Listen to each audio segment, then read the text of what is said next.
Giovanni. My poem is Quilting, the Black-Eyed Pea. Congratulations to NASA.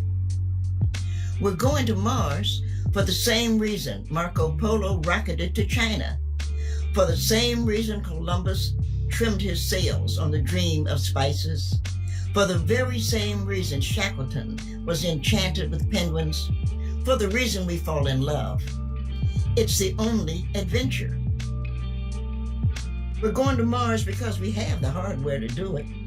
We have rockets and fuel and money and stuff. And the only reason NASA is holding back is they don't know if what they send out will be what they get back. So let me slow this down. The trip to Mars can only be understood through Black Americans, I say. The trip to Mars can only be understood through Black Americans. Well, I'm very proud that the building is named after Ms. Jackson, and I'm very proud that she stood her ground to help us go into space. And this building should stand and does stand for her, like all people. I am so glad because we need to remember who has helped build this nation. And Ms. Jackson is a part of that. So I congratulate Ms. Jackson and her family and all of the people, because you don't sacrifice alone. Your family sacrifices with you. So that's wonderful.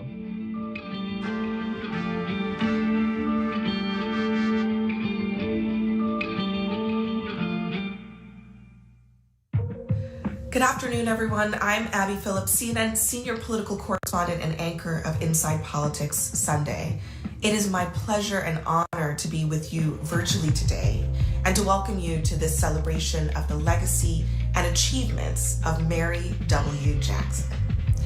Today, we're joined not only by dignitaries and NASA leaders, but also by members of Mary Jackson's family, and many more are tuning in virtually as well. So thank you all for being here today. Today is an incredibly special day in which we celebrate the extraordinary life of Mary Jackson, a life lived with dignity and determination. But today is also a joyous occasion for women and girls all across this country. From now on, this place, the NASA headquarters where American brilliance and ingenuity thrives, will be named after a Black woman. So on this very special day, I want to warmly welcome you all here to the Mary W. Jackson NASA headquarters, and I personally want to extend my gratitude to Mary Jackson for being a pioneer who changed the way that the world saw the potential and the capacity of Black people, and especially Black women in this country. Because of her, and because of so many people and women like her, I can be with you all today. So without further ado, please enjoy today's ceremony and have a great rest of your day.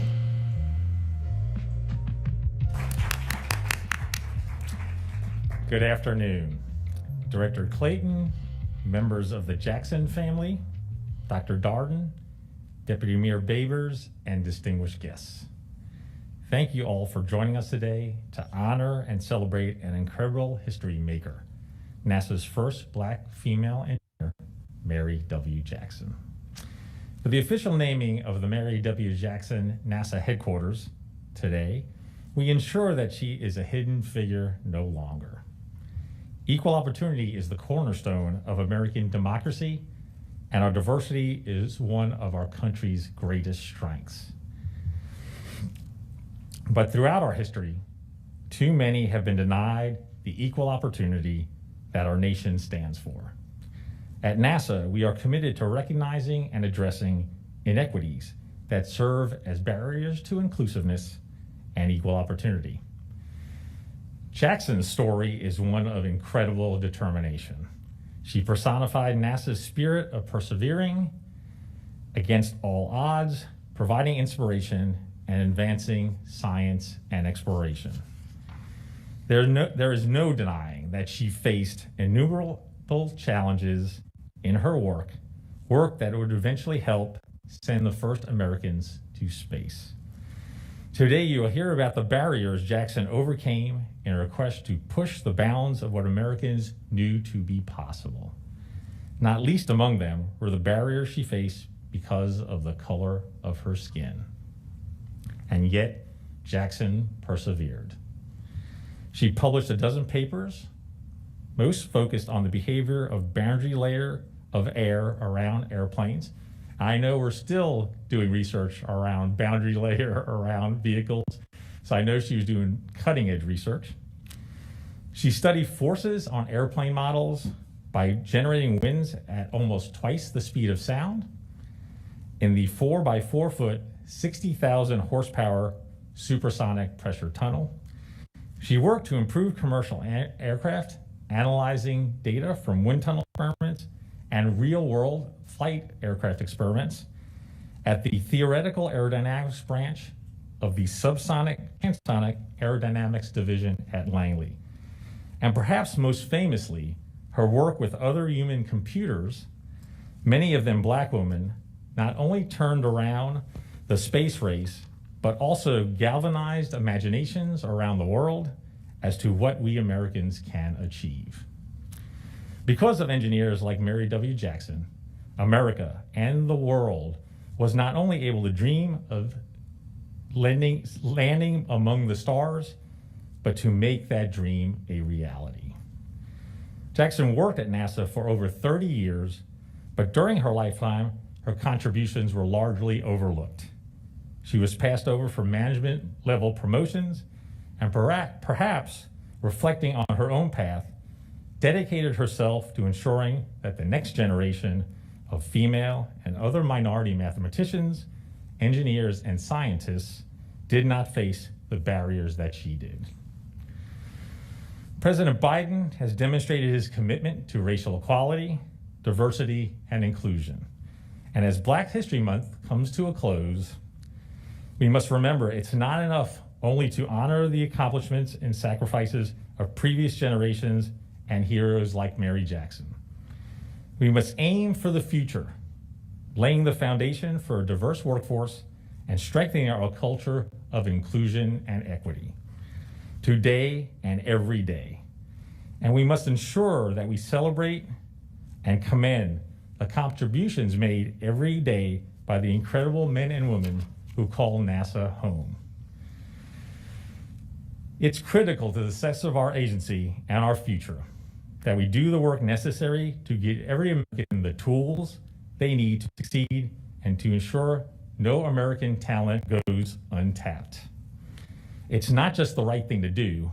NASA and the scientific community will be better for it because diversity ensures multiple viewpoints, new ways of thinking, and new solutions to problems once thought unsolvable.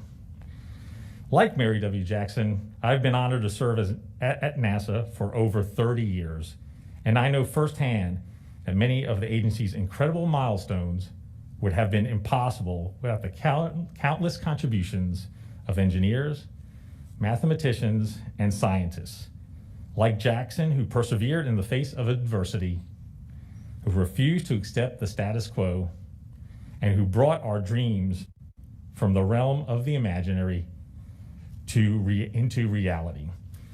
And I just want to reflect on the last year, which has been a really challenging year, and just express my gratitude to the leadership at NASA for the conversations we've had starting last spring around diversity, equity, inclusion, and the challenges that African Americans face in this country today and within NASA. We all live in our bubbles, and those conversations have been really heartfelt and genuine. Director Clayton Turner has participated in those.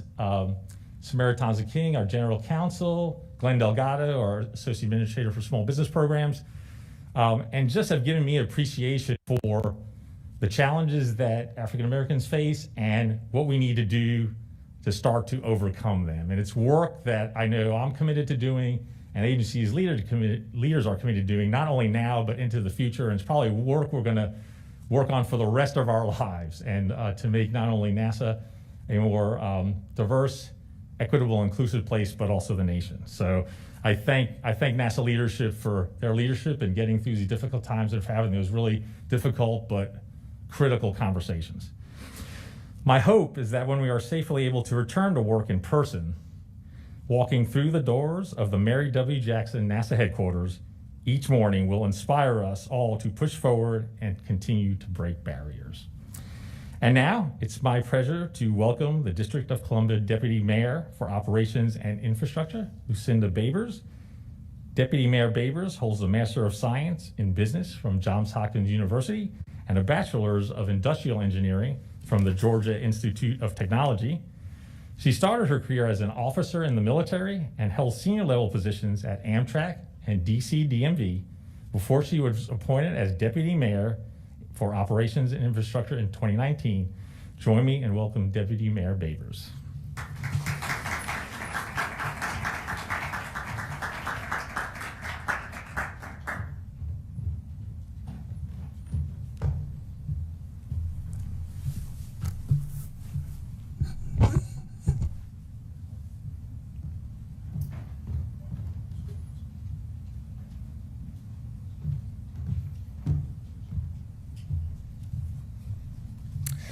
Thank you, Steve. Hello, I'm Lucinda Babers, Deputy Mayor of Operations and Infrastructure for the District of Columbia. On behalf of Mayor Muriel Bowser and the more than 705,000 residents of the district, which will soon be the 51st state, I am pleased to be with you on this very special day. I bring greetings to all attendees in this great slate of speakers who will share the legacy of Mary W. Jackson, her beloved family members and friends, her NASA family, elected officials, and many more. And I love the different forms this tribute is taking. From the profound poetry of Nikki Giovanni to the inspiring art of African-American women commissioned by Events DC. It's most fitting that on the close of Black History Month and on the cusp of Women's History Month, we are celebrating renaming of this building to the Mary W. Jackson NASA headquarters. As I walked toward the building along Hidden Figures Way this afternoon, I reflected on how, thanks to the paths laid by Mary Jackson and countless others, the world is a much different place than it was 70 years ago when Miss Jackson was first hired by NASA. Then, segregation and discriminatory practices were the rule of the day. The fight for freedom occurred not just in the streets, but as Miss Jackson's life showed, it also took place within the system. She turned it inside out so that more African Americans and women could excel. As a result, successful Black women are no longer hidden figures. We are very visible monuments to success. We include the Vice President of the United States, the Mayor of the District of Columbia, and even me, a deputy mayor who, like Mary Jackson, is a Southern girl with big dreams to make this world a better place. In closing, it is most fitting that Miss Jackson's legacy includes her name on this building, in the heart of the nation's capital, one of the most diverse cities in the nation and home to strong leadership by African American women in all walks of life. African American girls now know they can reach the moon and stars due to Miss Jackson. Now I would like to introduce our next speaker, Congressman Bobby Scott, who will be appearing via video. Representative Scott has represented Virginia's 3rd Congressional District in the U.S. House since 1993. He is the first African American elected to Congress from Virginia since Reconstruction, and only the second African American elected to Congress in Virginia's history. Ladies and gentlemen, I present to you Representative Bobby Scott.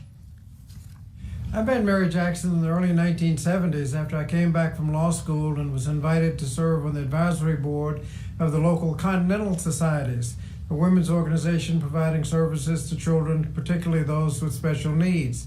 I kind of knew that Mary Jackson worked at NASA, but just like everybody else, she was a hidden figure in terms of the contributions she made to the space program.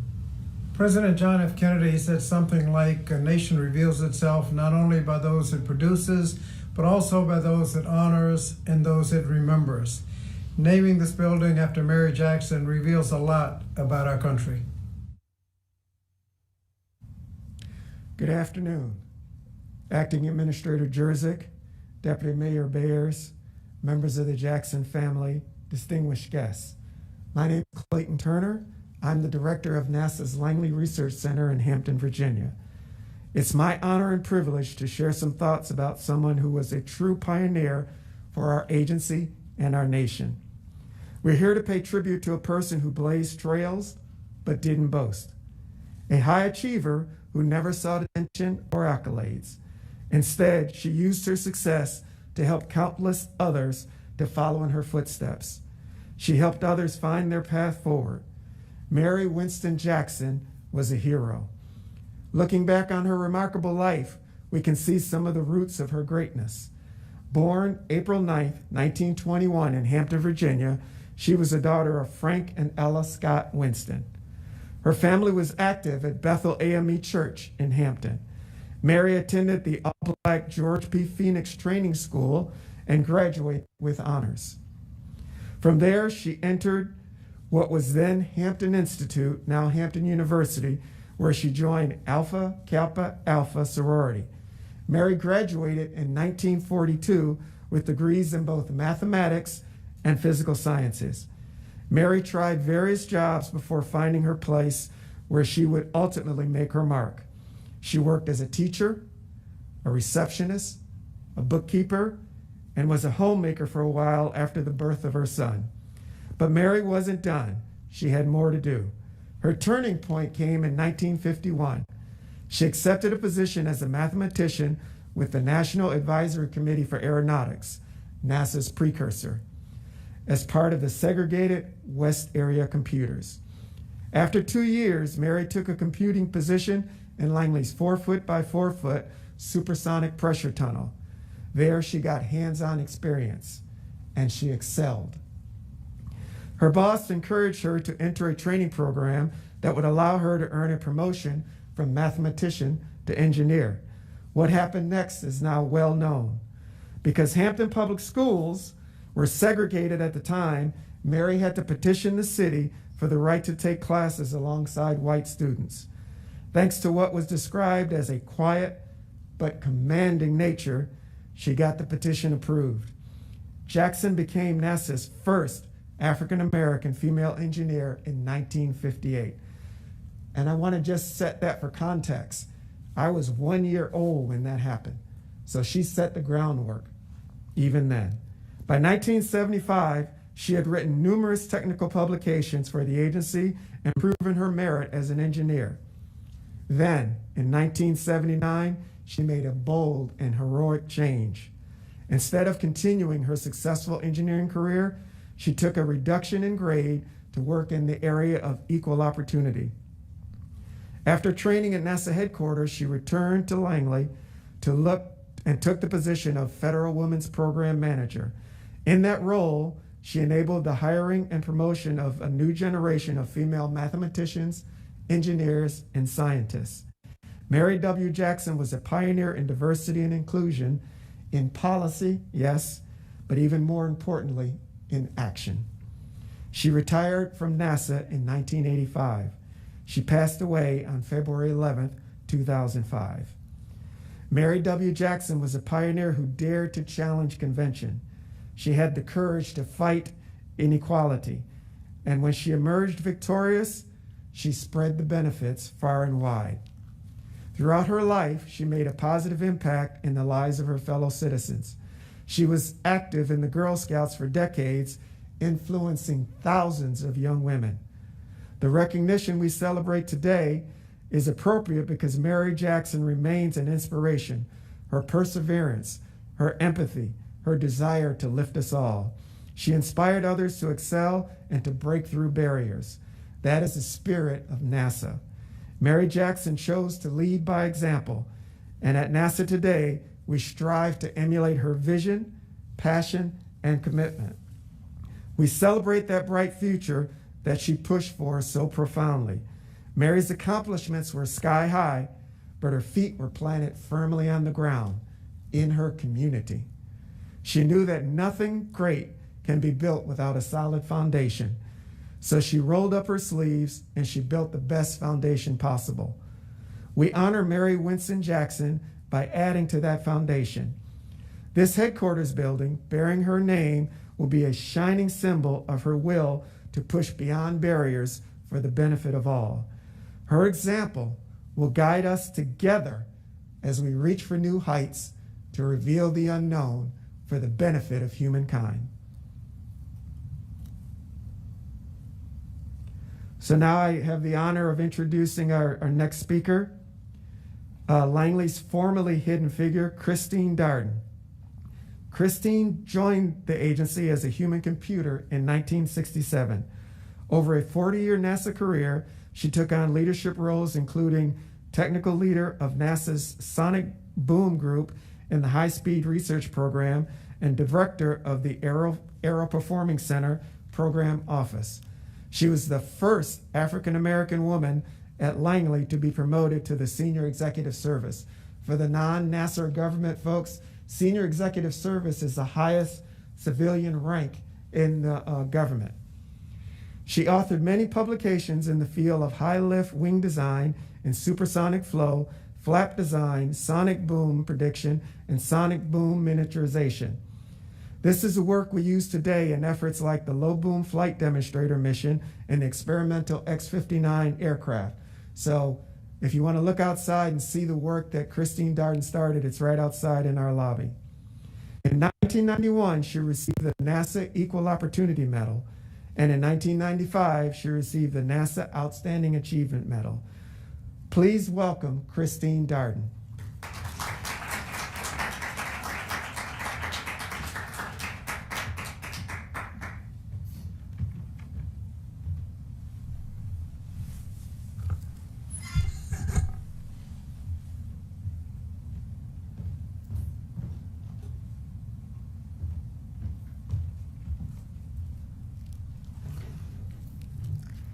Good afternoon. Director Turner, Acting Administrator Jerzyk, members of the Jackson family, and other distinguished guests. It's indeed an honor for me to be here today as NASA recognizes Mary W. Jackson in this very auspicious way for her work within NASA and her efforts in mentoring and guiding so many young people in this country. I'm the fourth hidden figure in Margot Shetterly's book, Hidden Figures. I was not in the movie. I came to NASA about 24 years after Dorothy Vaughan, 16 years after Mary Jackson, and 14 years after Katherine Johnson. Two things I like to remember about my introduction to the space program were, one, my assignment on October the 5th, 1957, to get the morning newspaper into the school library down in Asheville, North Carolina. The headline was, Soviets fire Earth satellite into space. It's circling the globe at 18,000 miles per hour and has made 4 crossings over the U.S. in the last 24 hours. Of course, that was Sputnik. I was then a senior in high school. The second occasion was in spring of 1962, when along with Katherine Johnson's daughter, Joylette, and Mary Jackson's niece, Ann Winston, we all stood along Queen Street near Hampton Institute to view one of John Glenn's victory parades after he successfully orbited the Earth and his safe return to the Earth. The three of us were seniors and classmates at Hampton Institute, soon to become graduates in the class of 1962. After falling in love with physical science in the 9th grade and playing geometry during my junior year in high school, I came to Hampton Institute with hopes of becoming a mathematician. My dad called and suggested that I change that to teacher education in mathematics and physics, which I did.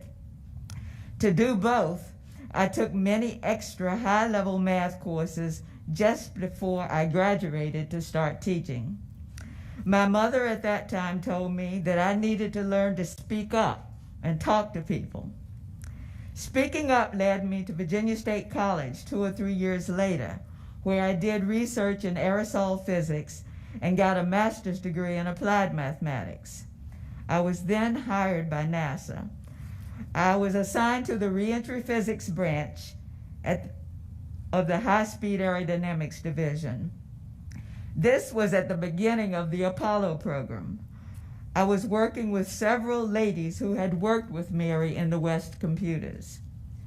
Speaking up again a few years later led me to a 20-year career in supersonic wing and flap design and sonic boom minimization, and a doctorate in mechanical engineering, in addition to several leadership positions. When I first met Mary, I learned that she was the first African-American female engineer at Langley, and that she spent quite a bit of time speaking to school students in Hampton and Newport News schools. What kind of jobs were available at NASA? How did one prepare for them? Those school talks were profitable. I've heard several Langley employees say that they became engineers because they heard talks from employees just like Mary. About that time, many African-American professionals at Langley learned that a Black Technical Society had a state charter in the city of Hampton. Mary and Catherine, along with the rest of us, got together and renewed that charter and activated the chapter at Langley. Working with students was the primary target of the National Technical Association. Math contests were sponsored for middle school students to help the students with math skills and confidence in taking tests. SAT tutorials were sponsored for high school students who were approaching graduation to help them with test-taking skills, knowledge, and confidence. One of the largest programs was the annual Technical Symposium for college students in HBCUs in Virginia, North Carolina, Maryland, and DC. Students gave technical talks on research and work they had done during the summer internship programs or positions. They were judged and they were given awards. The professors from the HBCUs who had their students apply for the symposium and who brought many other students to the symposium, they loved the symposium that we had. The students learned to give technical talks and won prizes. The colleges were impressed about the impact on their students, and several colleges sent students to that symposium by the busload. Another very special thing I noticed about Mary was how she reached out to and mentored the new African-American employees. Often when I was speaking with them, they would speak of having been invited to Mary's home for dinner. She made a very special effort to meet these young aerospace engineers, to welcome them, to show them hospitality, and to give them advice. Mary did not just do that for Langley employees, but to young people all around her, those in the Girl Scouts, those at church, those in her neighborhood. Because of Mary's work in the Federal Women's Program, I too got a promotion, and I read about it in the back of the book, Hidden Figures. And now I wish to ask everyone to join me and please enjoy some additional video tributes to Mary W. Jackson. Ladies and gentlemen, it's a profound honor for me to join you on this historic occasion as NASA, the inspirer of so many dreams, renames its headquarters building for Mary Winston Jackson, the pioneering engineer who helped to make those dreams possible with her beautiful heart and with her brilliant mind. May her name, as well as her legacy, forever be a reminder to all those who entered these mighty doors that we, as a people, have only been able to touch the stars because of ancestors like her, who had the courage, who had the resilience to overcome every obstacle placed in their way. A trailblazer who empowered women and persons of color and who lifted the gaze of humanity to the heavens. Mary Jackson's awesome record of achievement is no longer hidden, but it's a foundation for our shared future, here and everywhere we travel. Congratulations, NASA, and congratulations to the entire Jackson family. Thank you for giving our history and our hope of exploration a name, her name. We stand with you in gratitude and awe. Congratulations, NASA and the Jackson family, on this historic occasion honoring Mary and her legacy. Peace. I think it is extraordinary that NASA has named our headquarters building in honor of Mary W. Jackson. I hope that it inspires young girls, and in particular young girls of color, to consider a STEM field as a career. It shows our youth what achievements are possible through hard work, education, dedication, and commitment.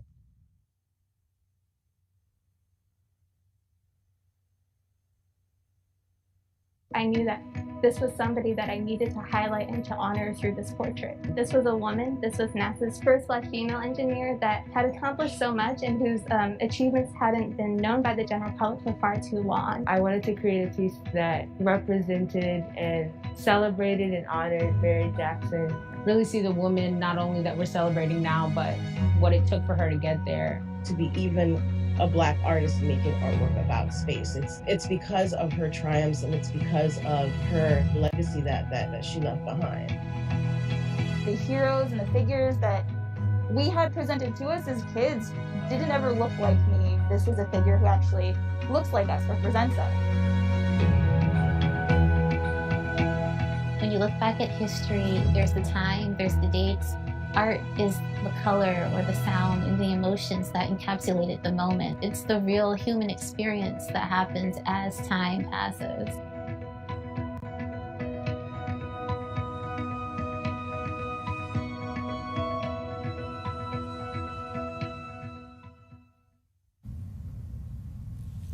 Good afternoon, everyone. My name is Timbita Solomon, also known as Trap Bob, and I'm a visual artist, illustrator, and animator here in Washington, D.C.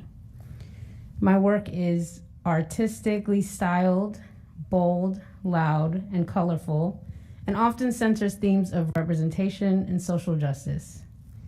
My designs also often live in space with a starry background and feature powerful, inspiring Black women. So I was beyond honored and thrilled to create artwork and be involved in this ceremony celebrating NASA's first African-American female engineer, the amazing Mary W. Jackson. As Black women, we often have to go above and beyond to be successful, create change, and follow our dreams, and we always deliver. Mary Jackson's journey and work has inspired countless women across the country and the world who fight every day to defy odds and break barriers. Myself, along with 5 other amazing local women artists, OG Lullabies, Jamila Okubo, Jennifer White Johnson, Tracy Ching, and Kimchi Juice, were asked to interpret this moment and create a piece that embodied what it meant to us. These commemorative pieces work as a beautiful lens into how powerful and inspiring this moment is. For me, this piece was about bringing to life Mary Jackson's power and impact while celebrating her great achievements and depicting just how out of this world she is. Working on this project has been one of the greatest moments in my career and will forever bring me inspiration and hope. And as a DC resident, I'm so proud to know that this building will be standing in her name. And now it is my pleasure and honor to present my artwork to the Jackson family. Ms. Jackson, if you could please join me.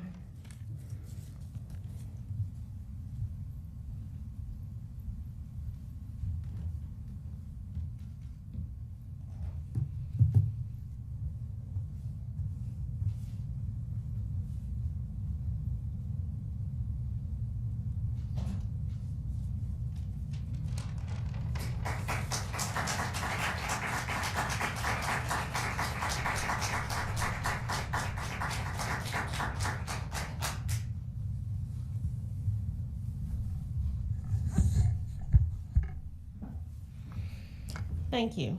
Good afternoon. My name is Wanda Denise Jackson, and I'm the oldest granddaughter of Mary Winston Jackson. Excuse me. She was the youngest of 12.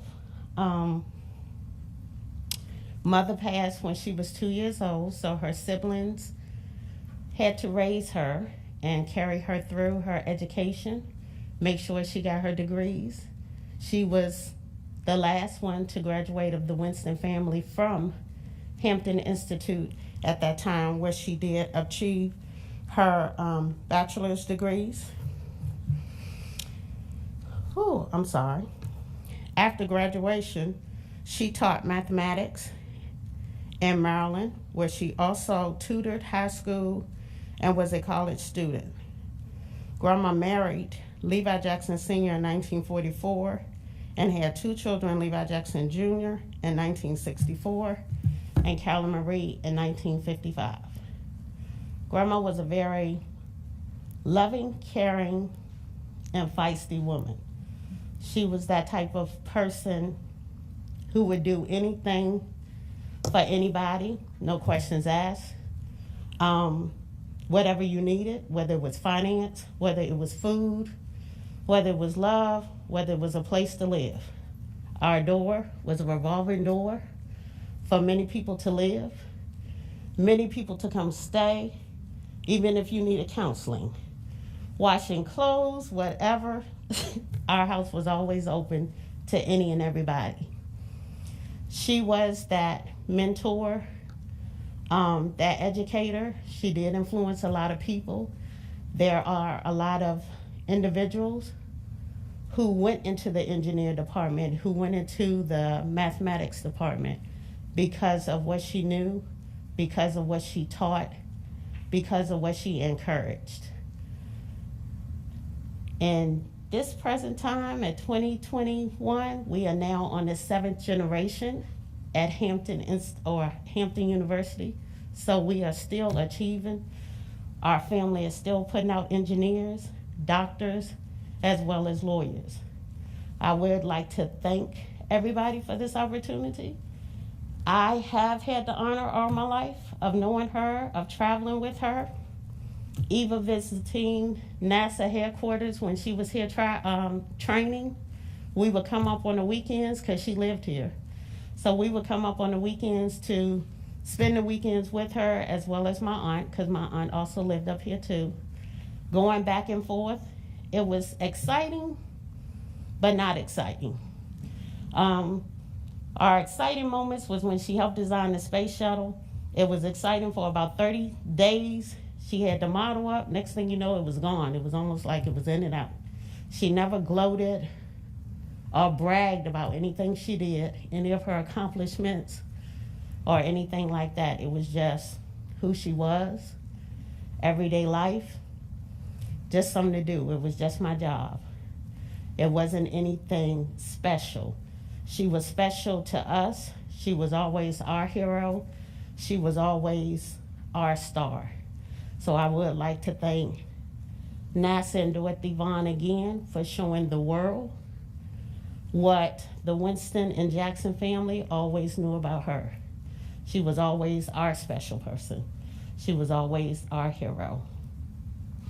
With that being said, I would now like to introduce my brother, Brian Jackson.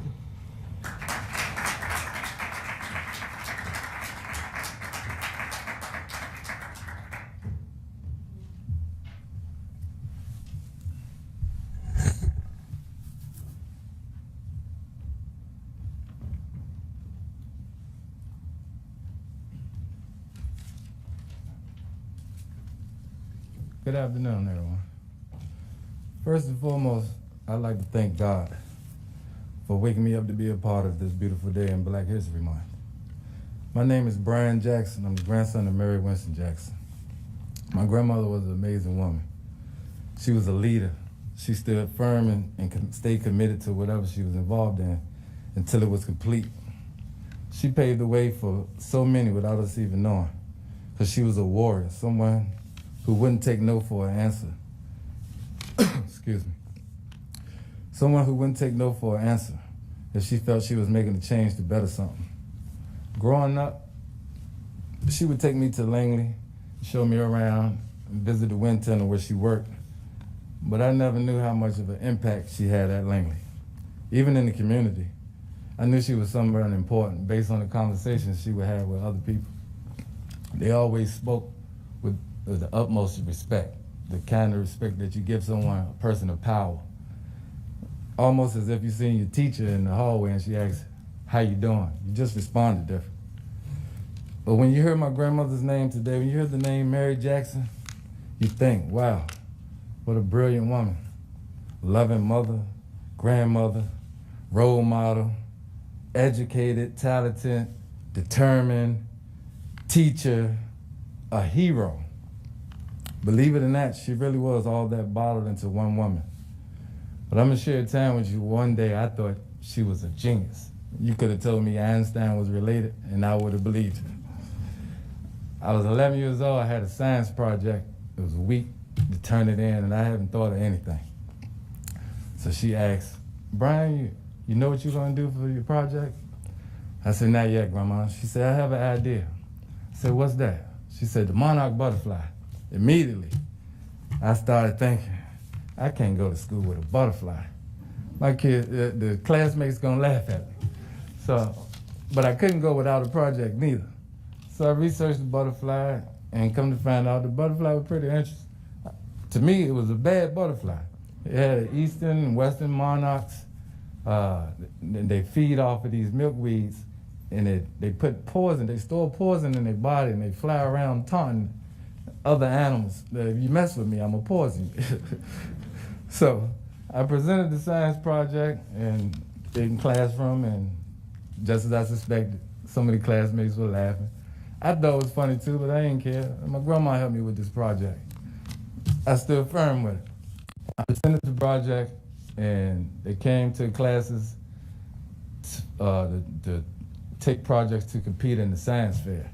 And when I tell you that butterfly, monarch butterfly, made it in the cafeteria where I had in the science fair. So when the judges come up to my project, I present it same way as I did in class. And by the way, no animals were hurt during this project. I presented the project, didn't think nothing. Go home, come in the next day, school auditorium, the news come on for school in the morning, and they're announcing all the winners. So they're announcing winners, they calling out names. Then they heard say Brian Jackson.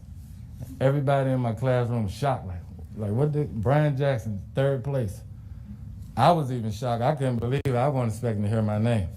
Everyone was shocked and happy, and because of the project, getting third place, our class had a pizza party because it was our classroom that had the project. So everybody was happy. It was Brian, yeah. I was the man. I felt like that was the best day of my life. I go home, tell my grandma, say, "Grandma, I got third place in the science project." And she just smirked. Like she knew the project was gonna do good. She knew the project was gonna do good. So when I wake up in the morning, knowing the woman I love, honored, and respected all my life, has a statue at Hampton University that I can go visit, a community center in Hampton that my kids will be attending next year, a elementary school that kids will be graduating from every year, a movie that I can put on the big screen at any time I want, a congressional gold medal, a tunnel boring machine in Hampton Roads, and now in Washington, D.C., representing NASA's headquarters, There's no words that can explain how I'm feeling right now. I'm overwhelmed with joy and honor.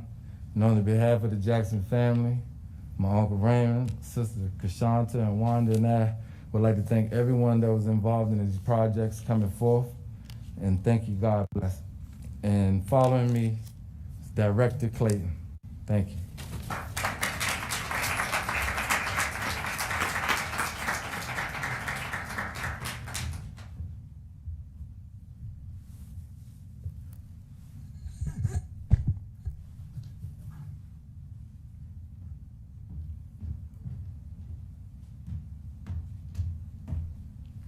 So given we're in the nation's capital, I'd really like to yield my time to Brian because I could have heard more of that. Thank you for sharing those stories. That was very personal and heartfelt, so I was right there with you.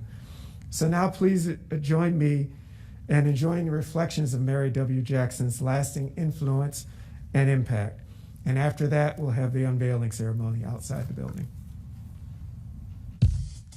I first met Mary Jackson in March of 1962 when I came to NASA Langley as one of the first 4 black engineers.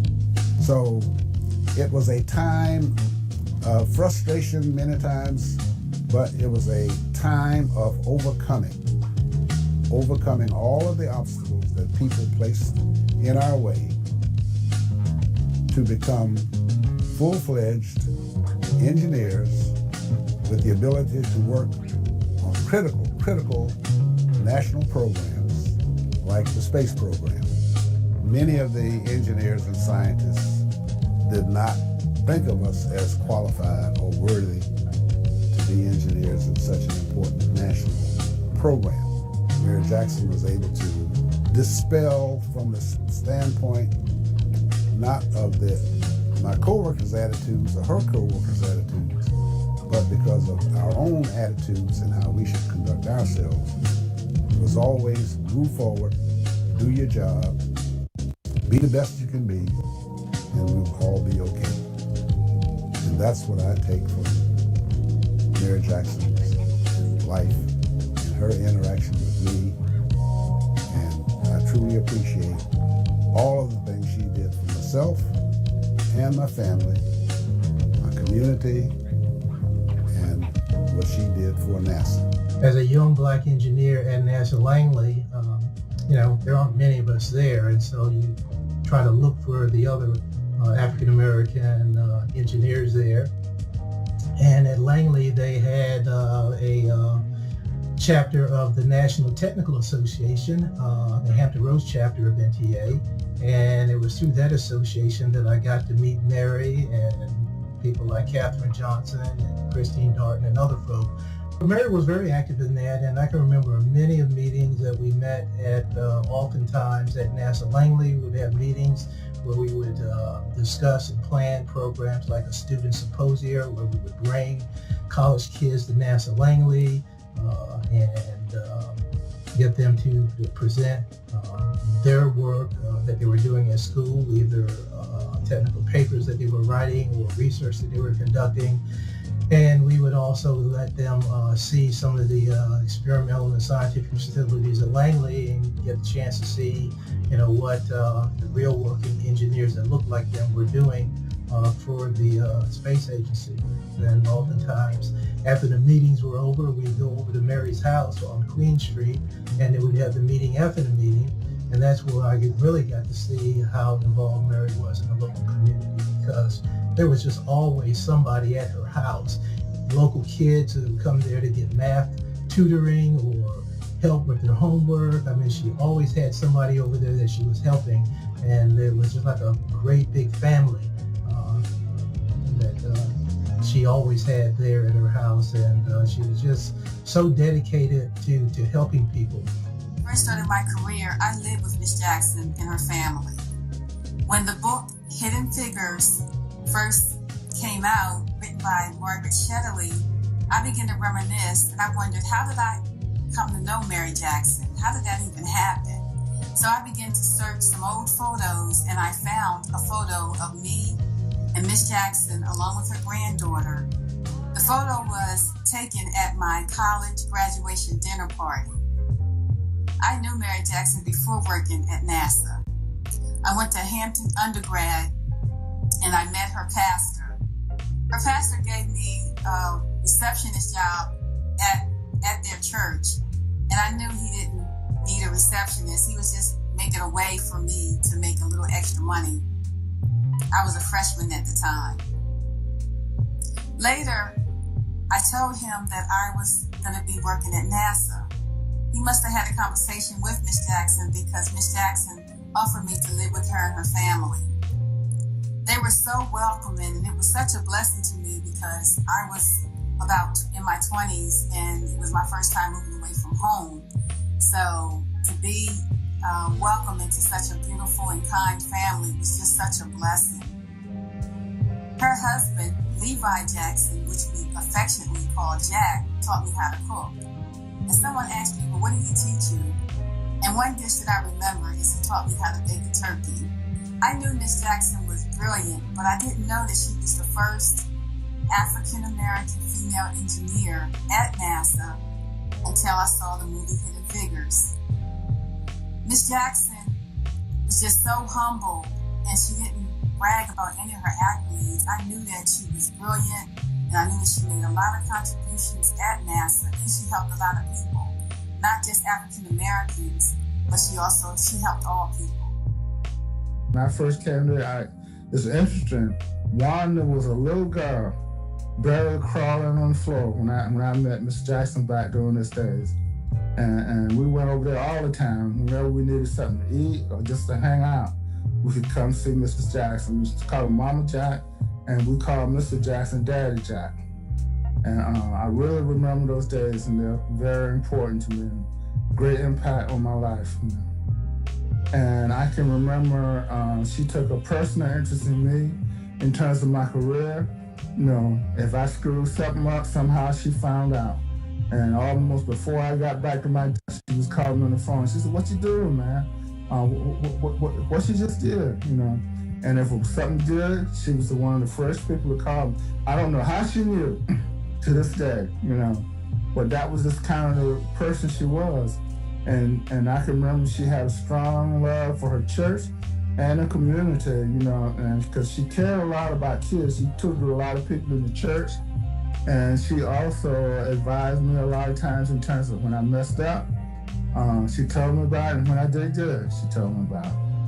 I am honored to pay tribute to our Alpha Kappa Alpha sorority sister, Ms. Mary Jackson, for her contributions to NASA, the space program, and the fields of math and science. Her accomplishments underscore Alpha Kappa Alpha's commitment to education and encouraging young women to pursue careers in math, science, and engineering. This newly named facility will be a tangible way for them to see the contributions of Ms. Jackson and the women of the West Area Computing Unit that are no longer hidden, but very visible in our nation's capital.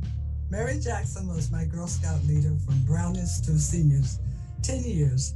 During that time, she became like a mother to me. In fact, all the girls. We were known as Mrs. Jackson's girls. There are thousands of girls and young women all over America who are potential Mary Jacksons. They need to hear the stories of fantastic women like her. When I started my NASA career, I was doing computational modeling of aerodynamic phenomena. And Mary's contributions proved to me that I too could achieve excellence in aeronautics research. Her work in advancing the U.S. space program was monumental and gives me a great sense of pride to know that African-American women were leaders in one of our country's greatest scientific and engineering successes. Just as important, the opportunity that I had to work with Mary on National Technical Association student conferences helped spark my desire to develop a diverse workforce for the future. And that desire continues today. And we name buildings for people to recognize their contributions and how they live their lives. When one examines Mary's contributions to the American public, be it her engineering excellence, opening her home to new Langley employees, making sure that everyone at NASA had equal opportunity to succeed, or developing future generations of explorers, it's appropriate that the NASA headquarters building be named for her. I am very pleased that Mary is being honored in this way. My first interactions with Mary Jackson were way before I ever thought I'd be working at NASA Langley, and I didn't know she did either. My childhood first cousins belonged to her church. And my sister and I were invited to Vacation Bible School every year, where she was definitely a leader and stood out.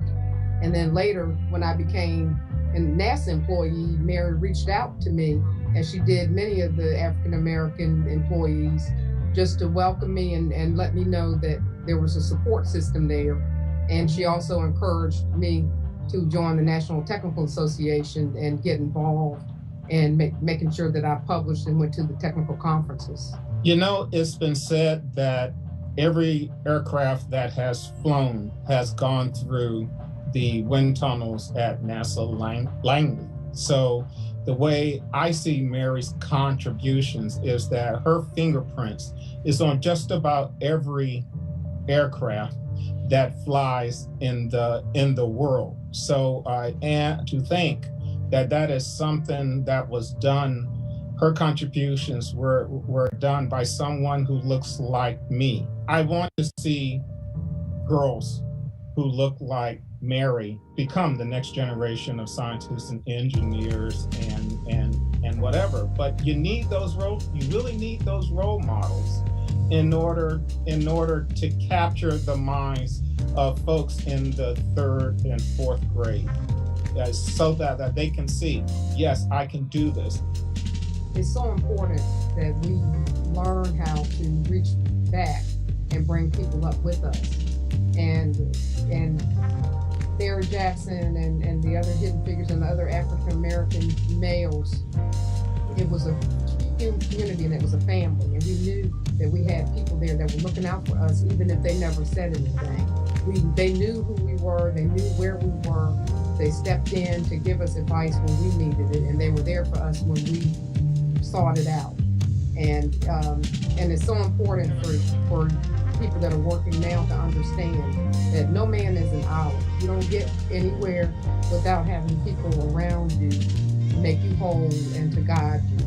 And it's so important that all of us continue the legacy of these people that have come before us, that we're standing on their shoulders, to continue to reach out and make sure that we see the talent. There's talent everywhere.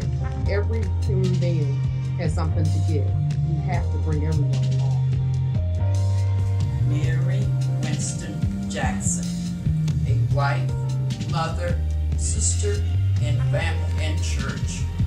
Quiet, energetic, humble, a beautiful person inside and out. I had the opportunity to be with her as semi-caregiver when her health began to fail. Mary's homegoing service held February the 17th, 2005 at Bethel. Pastor Andre P. Jefferson Sr. chose the topic, A Queenly Woman for Such a Time as This. Throughout their lives, Mary Winston Jackson, a true trailblazer.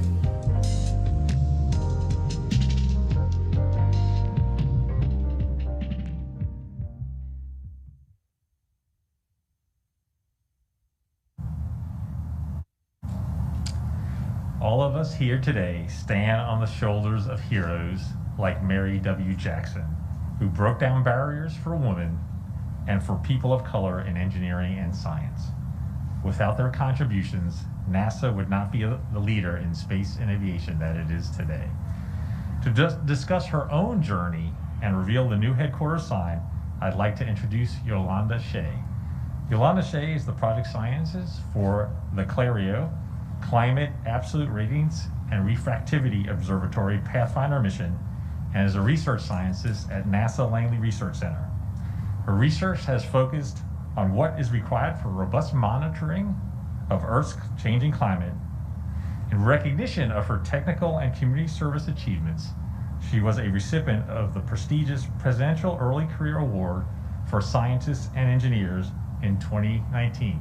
Yolanda.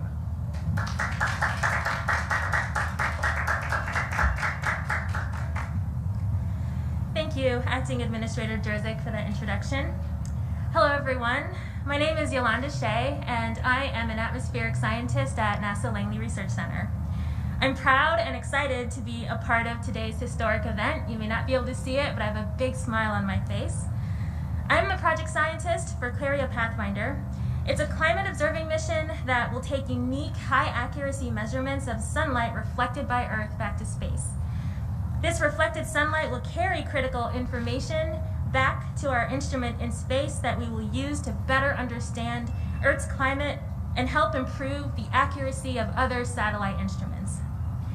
As I go about my research, lead and support my team, and advocate for our mission, I focus on the important tasks in front of me. However, as I do this work, I can't help but remember the incredible pioneers who have cleared this path for me. Because of how important their examples have been to me, I do my best to serve as an example for those who will become tomorrow's leaders. In an earlier time, my career at NASA would not have been possible. Thanks to the vision and fortitude of many, we've seen progress. Today, the barriers I'm breaking down for future generations are smaller than those from the past, thanks to the legacy of strong, passionate people like Dorothy Vaughan, Katherine Johnson, Christine Darden, and of course, Mary Jackson. It's a legacy of ambition and bravery, and one of equity, kindness, generosity, mentorship, and belief in our nation's future and in the future of mankind. With that, I'd like to invite members of Mary Jackson's family, Brian and Raymond Jackson, to join me as we dedicate this building in her honor.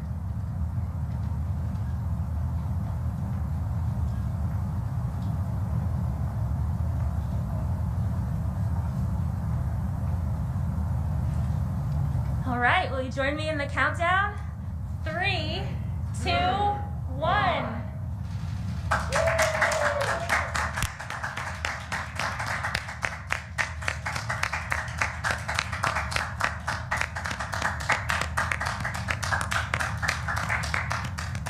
I present to you the Mary W. Jackson NASA Headquarters building. So thank you for joining us today. For more information about NASA, please go to www.nasa.gov.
exploration is beginning.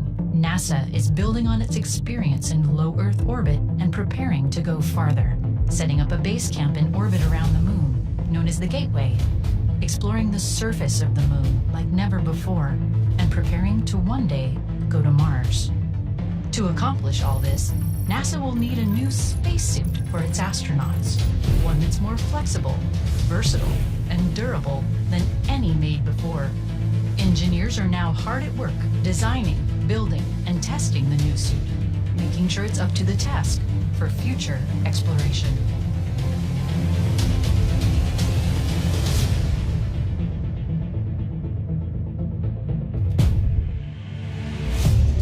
Some of the greatest moments in exploration have taken place with a human in a spacesuit. Whether it was a first journey outside the spacecraft or traversing mountainous moonscapes, the spacesuit made it possible. The act of sending a suited human outside the spacecraft is called EVA. What is an EVA? EVA is an acronym that stands for extravehicular activity, which is what most people know as a spacewalk. It's whenever we take astronauts and we let them go outside to do useful work in the vacuum of space. The spacesuits currently in use for NASA EVAs were designed in the 1970s for space shuttle missions. They have been upgraded over the years for work on the International Space Station and have served NASA well. In the past 20 years, there are a handful of types of spacewalks that we've done. We've done planned spacewalks for maintenance. As hardware breaks, we can do contingency spacewalks. As technology improves, we can upgrade hardware. Or like with the Hubble Space Telescope, we're actually repairing very sensitive scientific experiments in order to enable science. Those EVAs took place in microgravity, where astronauts float and need to use their hands to move from place to place. But moonwalkers, working at 1/6 Earth's gravity, will need spacesuits that let them use their hands and feet, walking to destinations and bending and reaching as they explore. For this new type of work, NASA has been testing prototype planetary suits, culminating in a new suit design, the XEMU. The XEMU is Exploration Extravehicular Activity Mobility Unit. So it's an exploration spacesuit. So it's a spacesuit that you're going to use as we move forward on Gateway missions and on the lunar missions with Artemis. And then we're using all that to test the suits you would want to use to go to Mars in. So eventually you're going to have to be very independent and very confident in your hardware when you go and do a mission that far away from Earth. One of the most obvious changes in the new spacesuit is the way astronauts get in and out of it. Donning the current suit is a multi-step process of wriggling into the upper torso and then getting help attaching a pair of space pants. The new generation spacesuit features a hatchback, where astronauts simply slide in and out of the one-piece body of the suit. Another big feature of the suit is the way the astronauts are able to move while wearing it. Apollo astronauts learned they had to hop to get around on the moon. The suit design sometimes made it difficult for the astronauts to work. Okay. We see that one went all the way in. Not quite.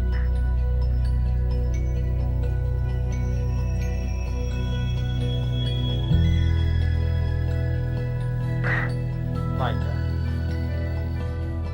Engineers learned valuable lessons from those Apollo suits. The improved design for the next generation spacesuit will allow astronauts to walk on the moon, not hop. Additionally, astronauts will experience an improved range of motion. The new suits, the planetary walking suits we're working on now, we really hope to provide improved mobility and comfort along with reduced injury potential. And really, like I said, provide the best tool to the crew member that we can provide. Then we want to be able to provide them the ability to kneel down and pick up a rock, like they're going to want to do in their geology science that they're working on.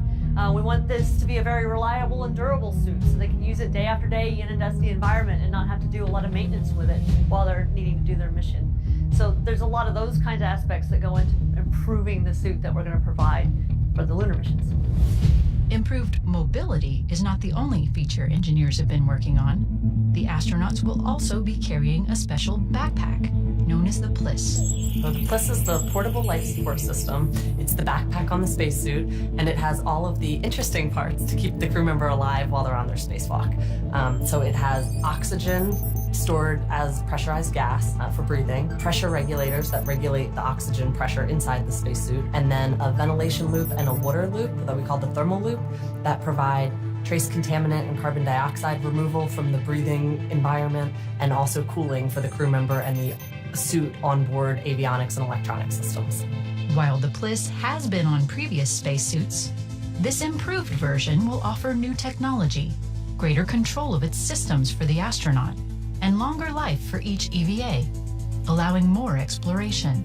The PLIS labs are awesome, super fun places, and we physically assemble the parts to build the life support system, and then we test it. It's our opportunity to find things and fix things before we get it on orbit. We love what we do. We really want to see the system fly and be useful and help a person explore the moon in a more capable manner than they were able to do during Apollo. So it's a great job. So I want you to perform some isolated joint movement to understand how the suit moves and then be out. Testing for the new spacesuit continues underwater in the Neutral Buoyancy Lab. Here, the weightless environment of space can be simulated to put the suit through its paces. So being able to test the suit in the pool and microgravity environments allows us to iterate on our design and make it better and get feedback from astronauts and from other instructors and trainers. Could you reach all the way across and do the cross switches with your opposite arm? Oh yeah, it's really easy to get all the switches with my opposite arm. I would rate this as excellent. Come on. I know, I guess gotta get lower and flatter. Yeah. Hold on. Oh my God. You did it!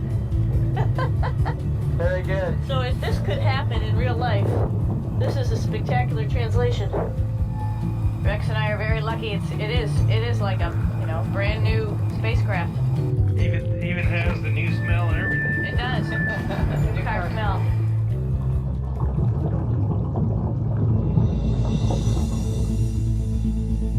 Spacesuits are also tested in the Active Response Gravity Offload System, or ARGOS.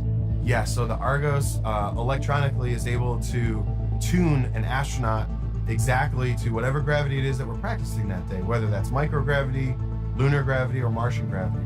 The other nice thing about ARGOS is you're able to get the instructors and the engineers right next to the astronauts as they're working, helping the astronaut figure out a problem as they work through the development of that test for the suit or for a piece of hardware and get that real-time feedback. Spacesuit hardware is not the only thing being tested on Earth. NASA is looking at human performance as an important factor in designing EVAs and spacesuits. So related to a spacesuit, a lot of times people think about the actual engineering, the hardware, the different pieces, but I want to look at the EVA scenario from the human really inside the suit, make sure that their performance, both physically, cognitively, is going well. So we want to look at things like physical exertion, cognitive workload, injury risk, and really just trying to make sure that they're not impaired by the EVA system any more than they have to be. The NASA team uses virtual reality technology, motion capture, and other tools to study what it takes for a human to conduct an EVA. And what we're able to do is bring actual, no-kidding data to the table that really removes the opinions. That's probably our primary benefit for how we kind of enhance the EVA community is we take a look at this, not from a hardware, not from an operations standpoint first. We look first at the human and then kind of say, what do they need to be able to do to be ready for the job? All the work on the spacesuit here on Earth is building up to the ultimate test, to fly it in space. So we're actually building a flight unit of that XEMU, and we're going to launch it to the International Space Station. And we will do an EVA with a current spacesuit, an EMU that we use today, and the XEMU with it. We'll go out in pairs and we'll have the astronauts working together, one in the old suit and one in the new suit, and we'll test its functionality in a microgravity or a low gravity environment out in the vacuum of space. That will help us test a lot of its systems The EVA on the space station will set the stage for the future, when the suit will need to perform a variety of missions beyond low Earth orbit. Yeah, so a great example is NASA's Gateway. So even though it is in lunar orbit, it's still a microgravity platform, so astronauts would still be floating in space. And so we can use a lot of the lessons we learned from the International Space Station to do spacewalks on the Gateway. It's actually really advantageous to use one spacesuit both at Gateway and on the lunar surface. So the exploration spacesuit can do both of those things. For EVAs on the moon, the new spacesuit will give astronauts unprecedented abilities as they explore the lunar surface. Really, this is the first time we're trying to bring a suit that's optimized for human performance and optimized for lunar exploration so that you can actually bend down, interact with the ground, so that you're going to have the visibility that you need, the mobility that you need to accomplish these tasks.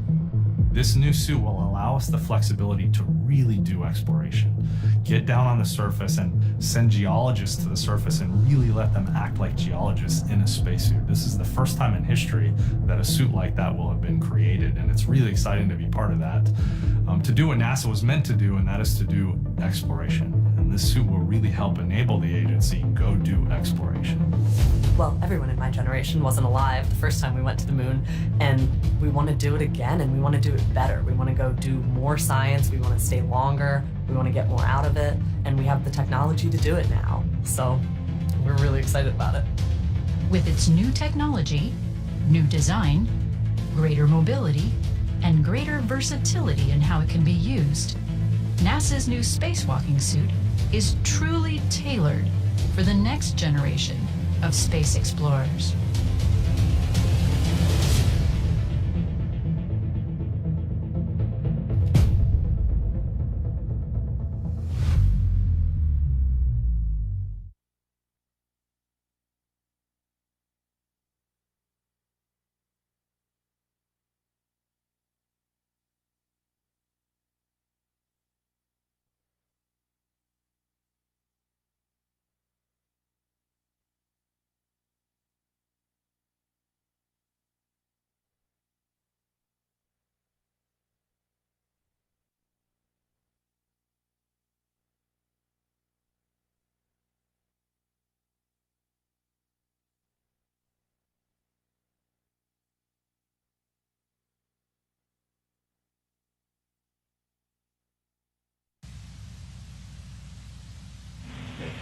Station, this is Houston. Are you ready for the event? Houston, this is the space station. Ready for the event. Fox News Radio, this is Mission Control Houston. Please call station for a voice check. Station, this is Fox News Radio. How do you hear me? Fox News Radio, I hear you loud and clear. Welcome to the International Space Station.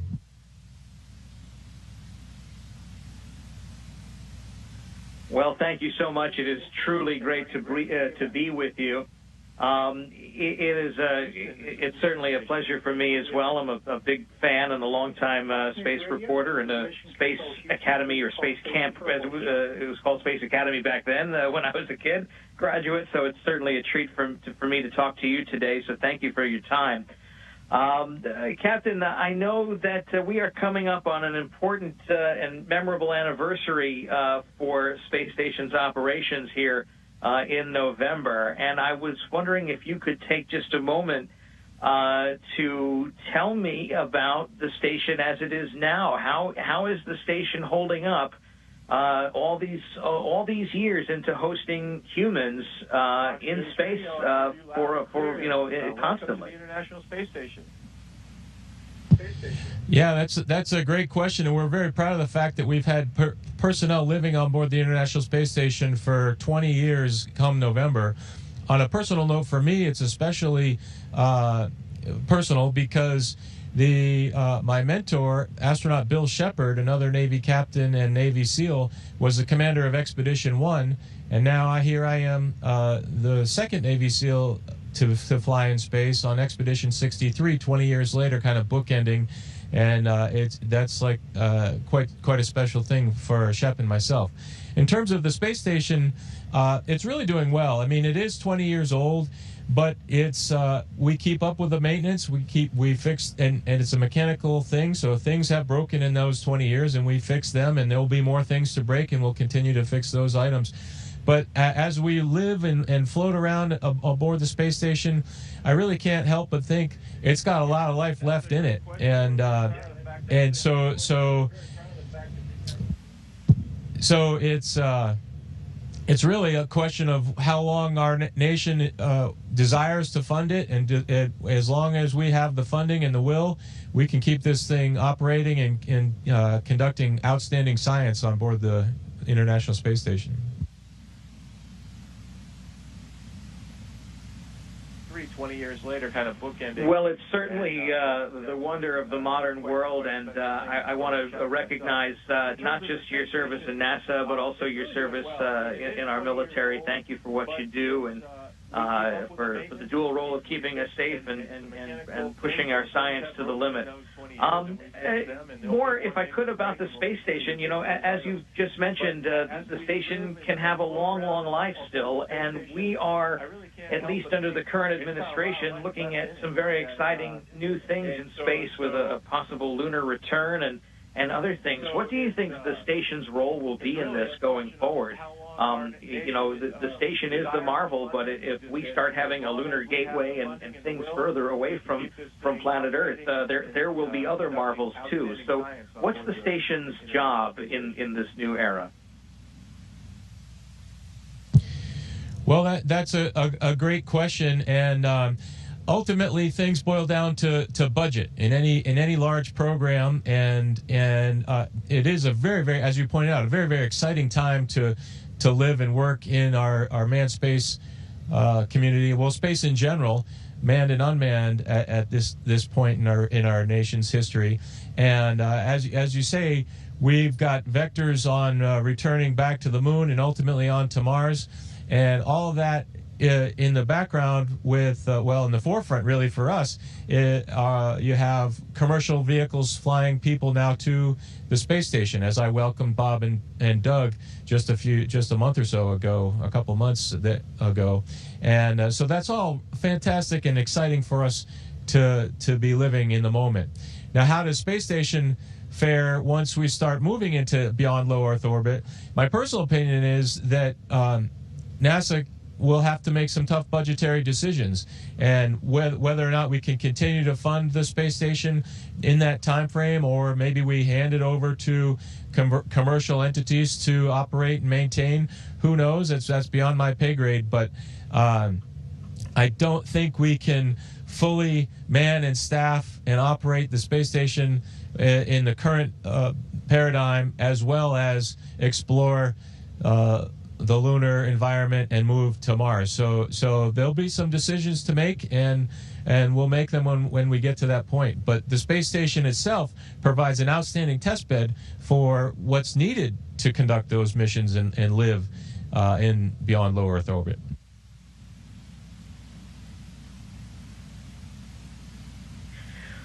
You mentioned the arrival of contracted spacecraft. The big news, of course, had been the SpaceX Dragon. We know Boeing is on its way to making their first trek to the space station. How cool was it to see that first commercial crew arrive? That's something that's been a long time in the making, and I know there had been plenty of delays, but you know, the private sector getting involved in this really does, I think, free up NASA to do some other things with its existing funding, wouldn't you say?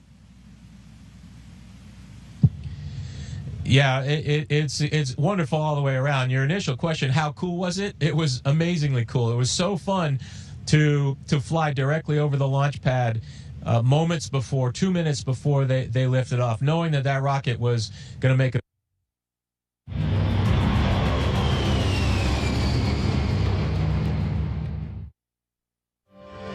experience, innovation,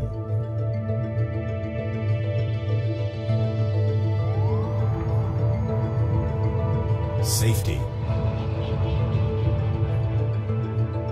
The Aeronautics Test Program at Dryden Flight Research Center. Flight Loads Laboratory. Research Aircraft Integration Facility. Western Aeronautical Test Range. Support Aircraft. The Aeronautics Test Program at Dryden Flight Research Center. NASA Dryden's Aeronautics Test Program, Flight Operations and Test Infrastructure Project offers government agencies, corporations, and institutions an extensive range of state-of-the-art support aircraft, communication and telemetry, simulation, and structures research capabilities. NASA's Aeronautics Test Program assets located at Dryden Flight Research Center. Advancing technology and science through flight.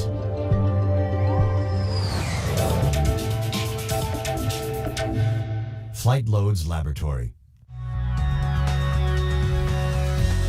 Given its vast physical resources and highly experienced technical staff, the Flight Loads Laboratory is a unique national resource constructed to support flight research and tests of aircraft structures dating back to the X-15 Hypersonic Research Program. At NASA Dryden's Flight Loads Laboratory, a comprehensive set of structural test capabilities can be achieved, including thermal, mechanical, structural dynamic, and mass properties testing of large-scale structures performed independently or simultaneously. To support testing capabilities, the Flight Loads Laboratory utilizes both conventional and advanced instrumentation technology. The Flight Loads Laboratory utilizes a wide array of test systems, including radiant heating, hydraulic load control, a soft support system, and a variety of measurement systems to support ground and flight research. Tests conducted in the Flight Loads Laboratory utilize the most advanced structural instrumentation capabilities available, including state-of-the-art sensors and measurement systems, advanced sensor integration techniques, and systems for sensor characterization and validation. With its expert staff, distinctive capabilities, and flight line access, the Flight Loads Laboratory provides unique test solutions, all under one roof, that meet customer requirements, from subsonic through hypersonic flight.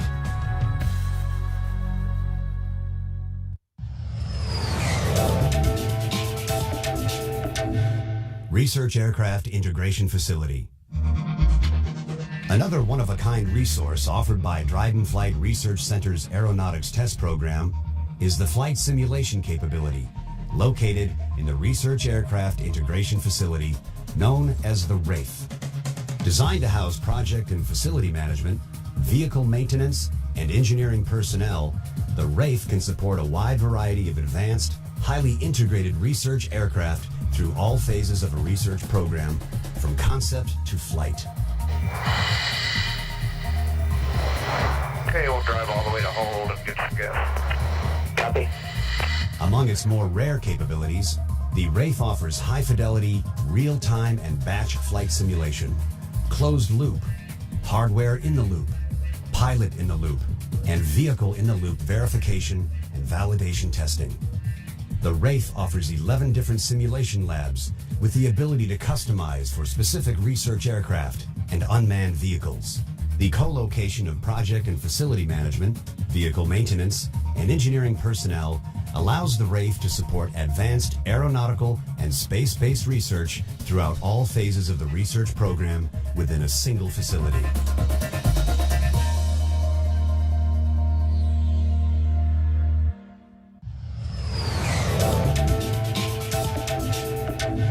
Western Aeronautical Test Range.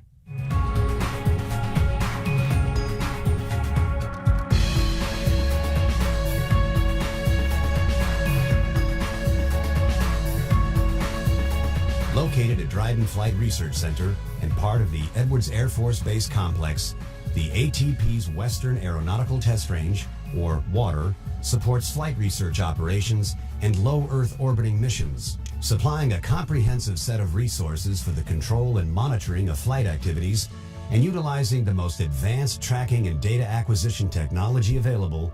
The WATR's ability to acquire and communicate information to flight and ground crews in real time is incomparable. Fixed and mobile telemetry antennas receive real-time data and video signals from research vehicles and relay the data to engineers in the mission control. The water even has mobile capabilities to allow for rapid deployment and remote testing for support outside of local airspace boundaries. Like a rendezvous at the International Space Station, in which the water plays a critical role in emergency situations. The water is also the primary communication support when the space shuttle lands at Edwards Air Force Base.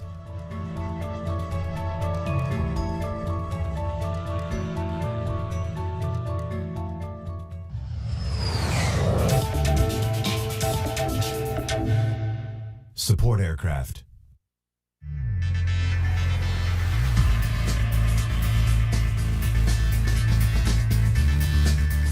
Dryden Flight Research Center's fleet of support aircraft play a number of vital roles in successful aeronautics research, flight, and ground operations. The aircraft provides safety chase support for research flights, mission video, and photography support, and can be utilized as adaptable research platforms if needed during modification and maintenance of research aircraft. While performing safety chase support, pilots maintain constant visual and radio contact with research test vehicles. Chase pilots monitor external flight-critical safety items, clear other aircraft operations, and can provide additional real-time feedback to the test pilot and control room personnel.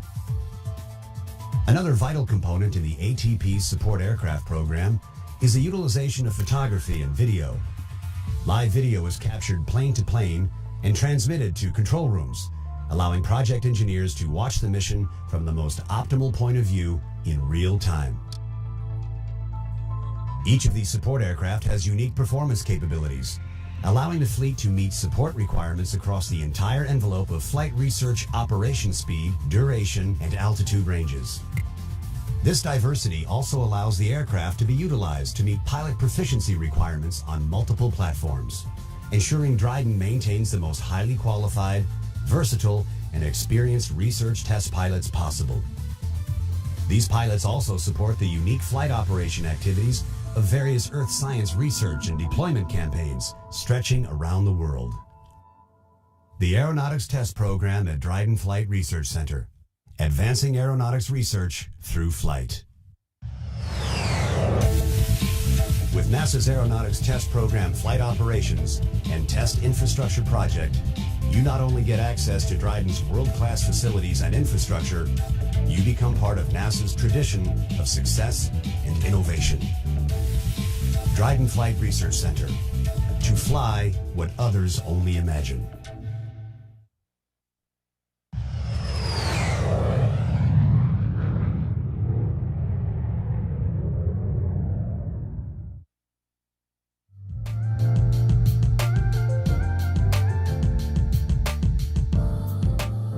Family is a representation of who we are.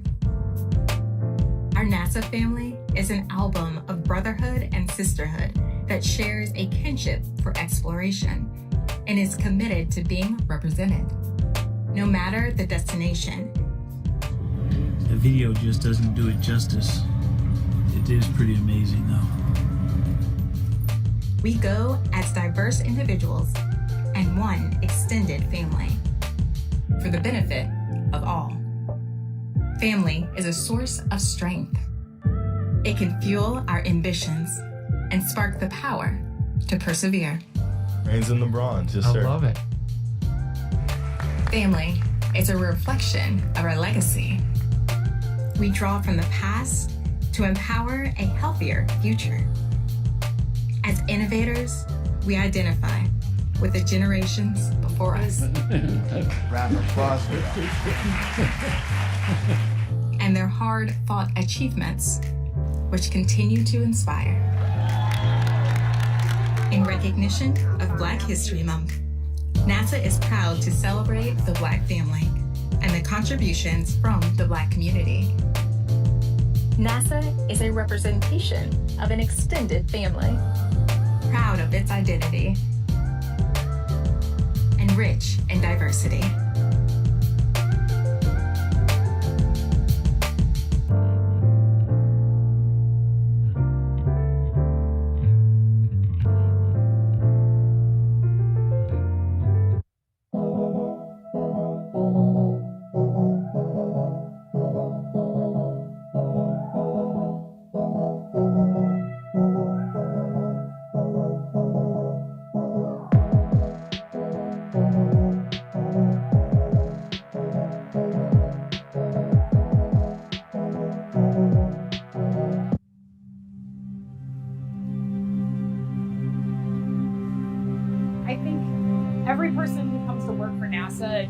dreams of being part of that spacecraft development program, that you get to see it launch and you get to see it send humans to the next step in the frontier of space, right? And I think every one of us started with NASA with that dream.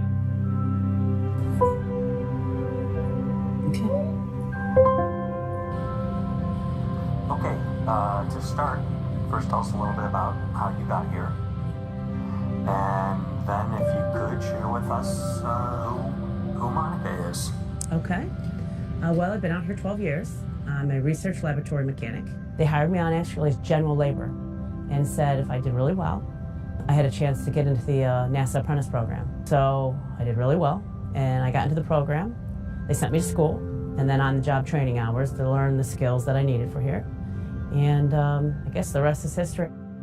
I'm Cale Yeager. I'm part of the Research Laboratory Mechanic Apprenticeship Program. Okay, my name is Steve West. I'm a test facility coordinator here at SEC.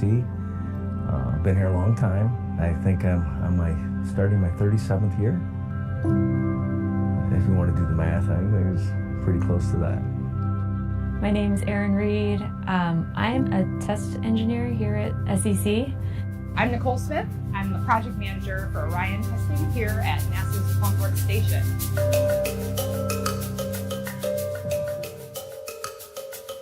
For the better part of the last 12 years, I've been working on some form of Orion with a slight detour to be a legislative fellow on the Hill for the senior senator from Ohio. At the end of the 4 years that this apprenticeship is supposed to take, I'll come out as a research laboratory mechanic, have my journeyman's card, and go from there. I've always been a big space nerd, always been a fan of outer space and space travel and the big question of how do we get here. Just always been very intrigued by space. I'm inclined mechanically, I go with my hands, I like building stuff, troubleshooting. So it kind of worked out that I got to partner my skills with my desires and my what I enjoy. I would say my main role out here is an operator, especially during test time. I run the compressors for the cryo shroud that changes the temperatures in the vacuum chamber. So, and offloads of liquid nitrogen and gaseous nitrogen. I'm the contamination engineer here. So when I first got here, the facility has generally only been used for large-scale fairing deployments. And so they're not really clean. They're not meant to be in a clean environment.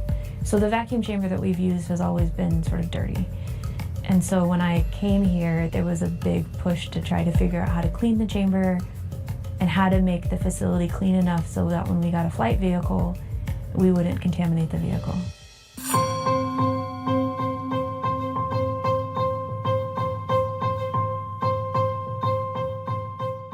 We are standing very high up in the Assembly High Bay at the Space Environments Complex at NASA's Plum Brook Station. We have a vacuum chamber, environmental chamber that we provide the environment for space.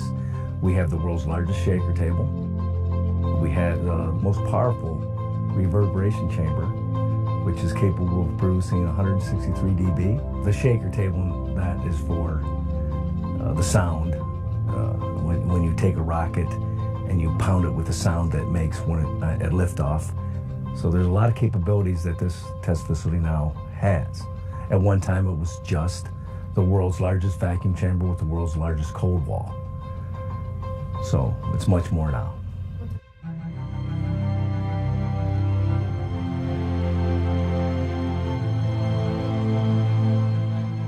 A lot of the technicians and engineers here are very hands-on, and we have very diverse backgrounds. And it's really important to be able to take that diversity of experience and bring it here to solve problems. Like, you'll have Monica out helping offload all of the nitrogen trucks. We'll go through about 12 to 14 nitrogen trucks a day when we're running the thermal vacuum chamber. You'll have Cale over driving the door. I think he's down there cleaning the floor right now. Everybody is hands-on and does a ton of different stuff. Erin Reed is an example of one of our test conductors, right? So she's going to be that point of contact in between the facility team that's running the vacuum chamber and the vehicle team. And then you've got the people who've been here for a really long time who manage a lot of stuff and make sure that all the gears keep going. So like Steve West will be managing all the technicians, where they're deployed, helping with all the operations. Sometimes you'll see him down here on the crane lifts. And then you have someone like me who's the project manager who makes sure that all these people have all the resources they need. I'll make sure that everybody working on the team knows all the information that they need to know. So we're just trying to tie it all together and keep everyone moving in the same direction. We're all very diverse as far as our personalities, and we're all very accepting, and we all love to just have fun.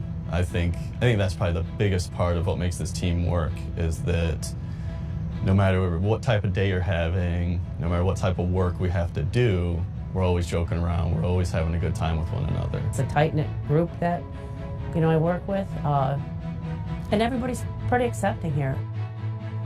I do think it's cool for women to see they can break out of maybe a traditional job. That's a good thing. I really like the people I work with, everybody I work with.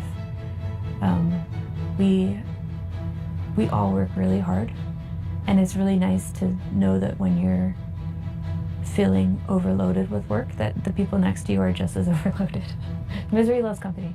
But more than that, we're all working together towards a common goal.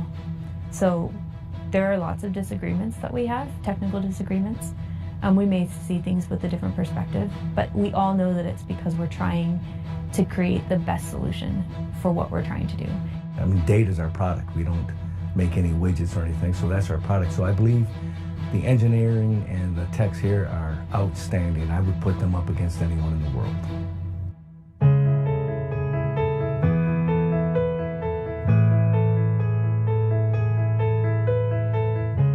So the thing that's different about having Artemis here is that it's a real piece of spaceflight hardware that's going to be launched when it's done here.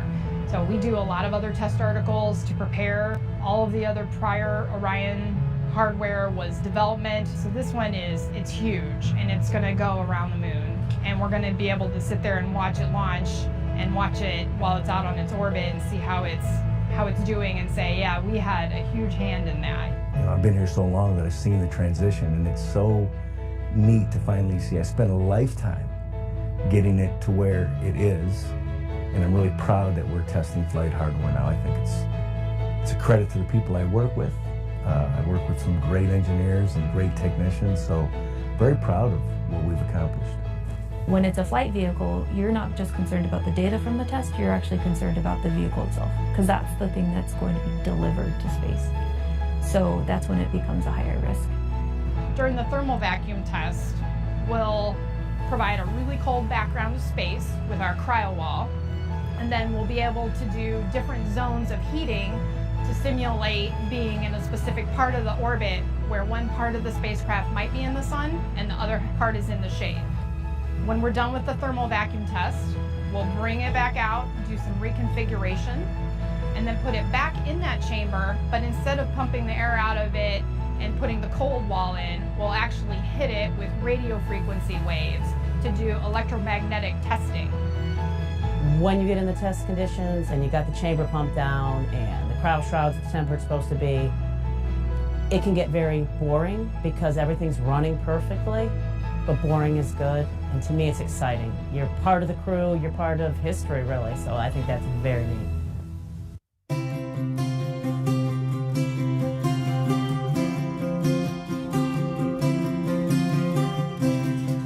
We face challenges almost daily, which is part of why I love this job. I mean, we don't do the same thing every day. We do something different. We respond to changes.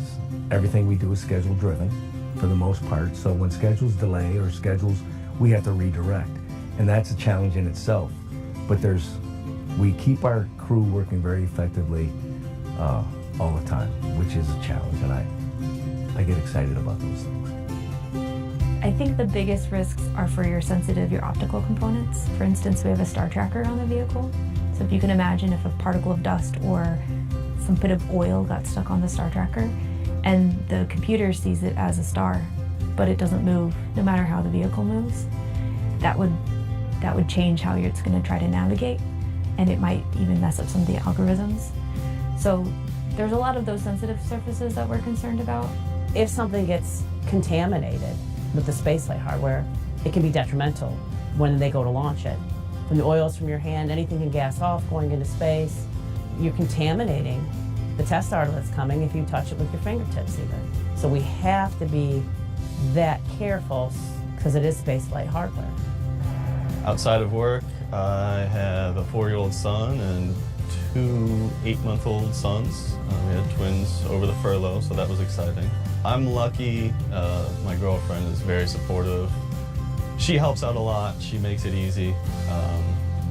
Having the twins at home is very tough because she gets run ragged. I get home just in time for bedtime. Luckily, as far as school goes, I'm doing online courses this time around, and hopefully we'll be able to complete just through online courses. But yeah, it's definitely tough to balance it. It's very tough. So it takes someone that's motivated to try to get it all done. And sometimes I have to sacrifice a little bit one way or the other, you know, because I do have a family. But I love this job. My kids are happy I work here. This is a good thing. And it's very, very exciting.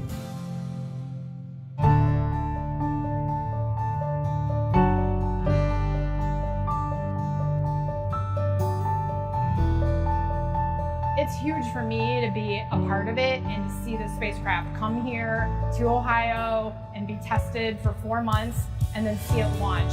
And I'm really excited about people going back to the moon. So the idea of the first woman stepping foot on the moon and me getting an opportunity to work on this spacecraft here, it's huge. So I'm really excited for that. Wow. Yeah, it's really coming to our facility. This is history. This is pretty cool. I think it means everything. I think this is the next small step in humanity's exploration of the universe. You know, because this is going to help us not just get to the moon and not just get to Mars, but then it's going to be the jump-off point to the next place we go. I really feel it's a really awesome thing to be part of. We are taking that next step. We are doing that next great leap. You think about all of the thousands of people who worked on this vehicle and worked on all of its testing. I'm such a small part of this program. I'm not even a blip on how this program functions, but it takes all of those people to make something like the Orion vehicle at Artemis successful. And so I'm happy to be a part. If that's the part I need to play, I'm happy to be a part of it. So it's exciting.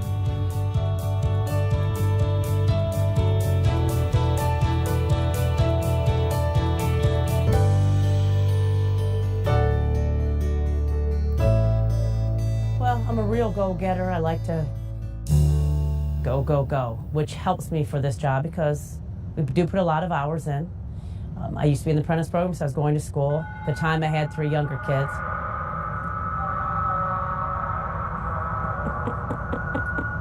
That's me. Yeah.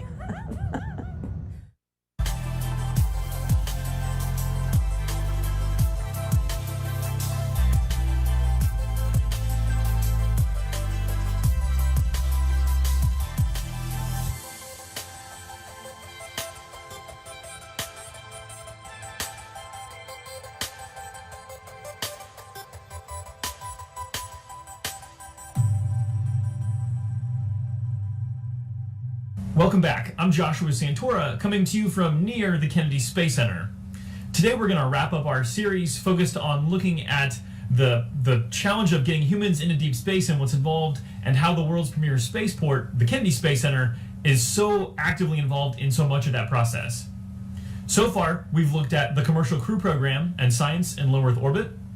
We looked at plotting the course to deep space and how robotic precursor missions are helping us explore, specifically Mars 2020 and the Perseverance rover, which is set to land on Mars on February 18th, 2021.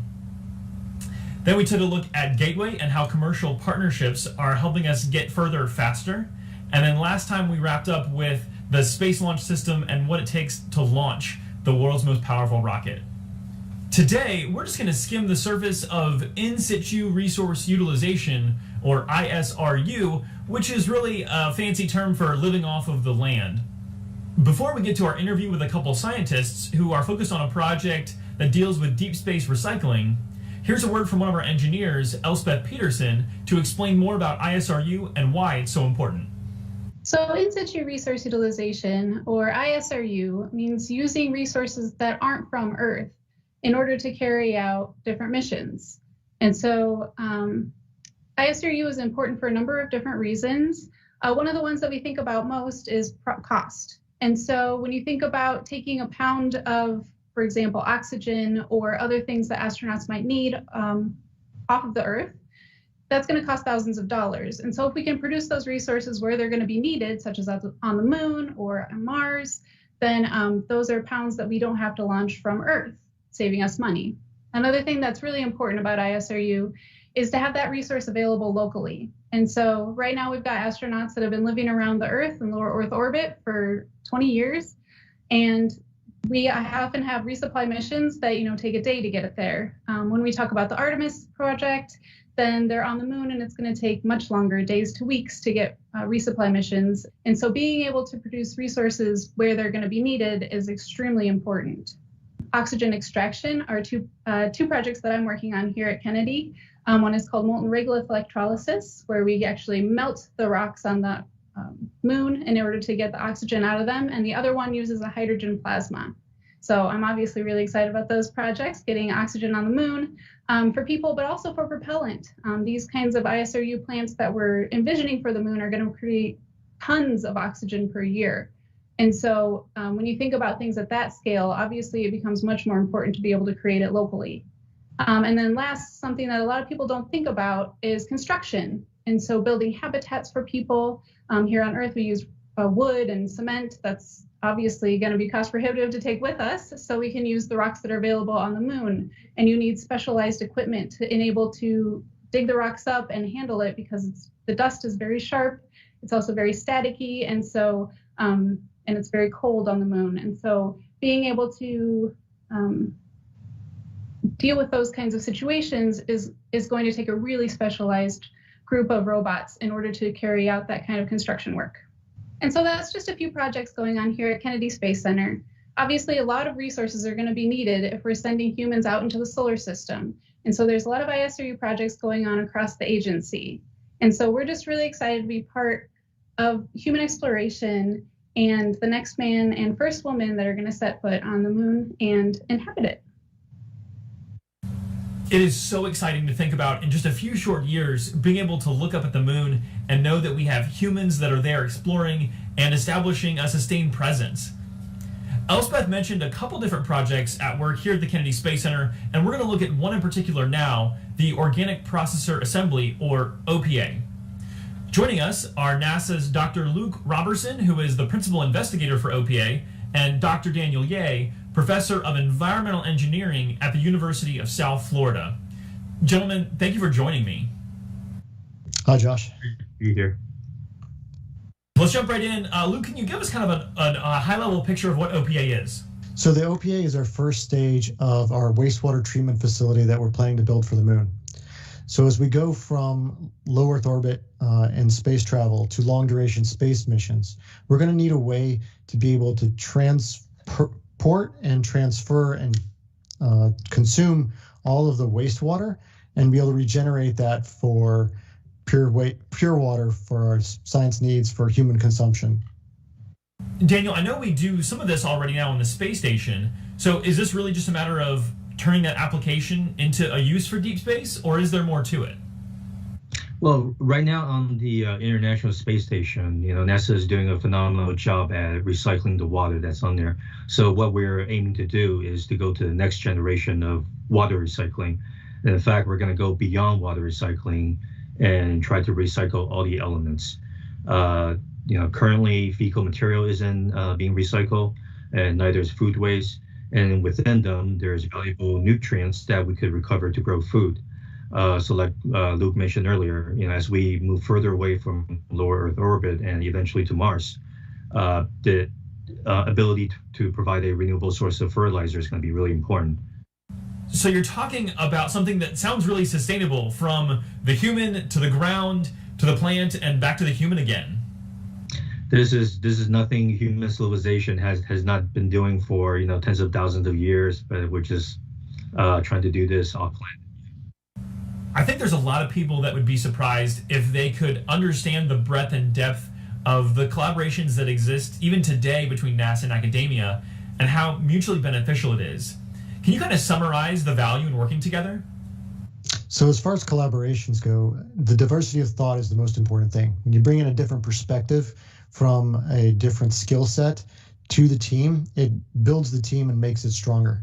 So teaming up with Daniel in the University of South Florida with his environmental engineering background complements the chemistry and biology backgrounds that we have within the agency. Daniel, as we mentioned, you're obviously a professor, and so I would hope that you're engaging students in this process. Can you talk about some of the benefits for getting students involved in real world or outer world projects?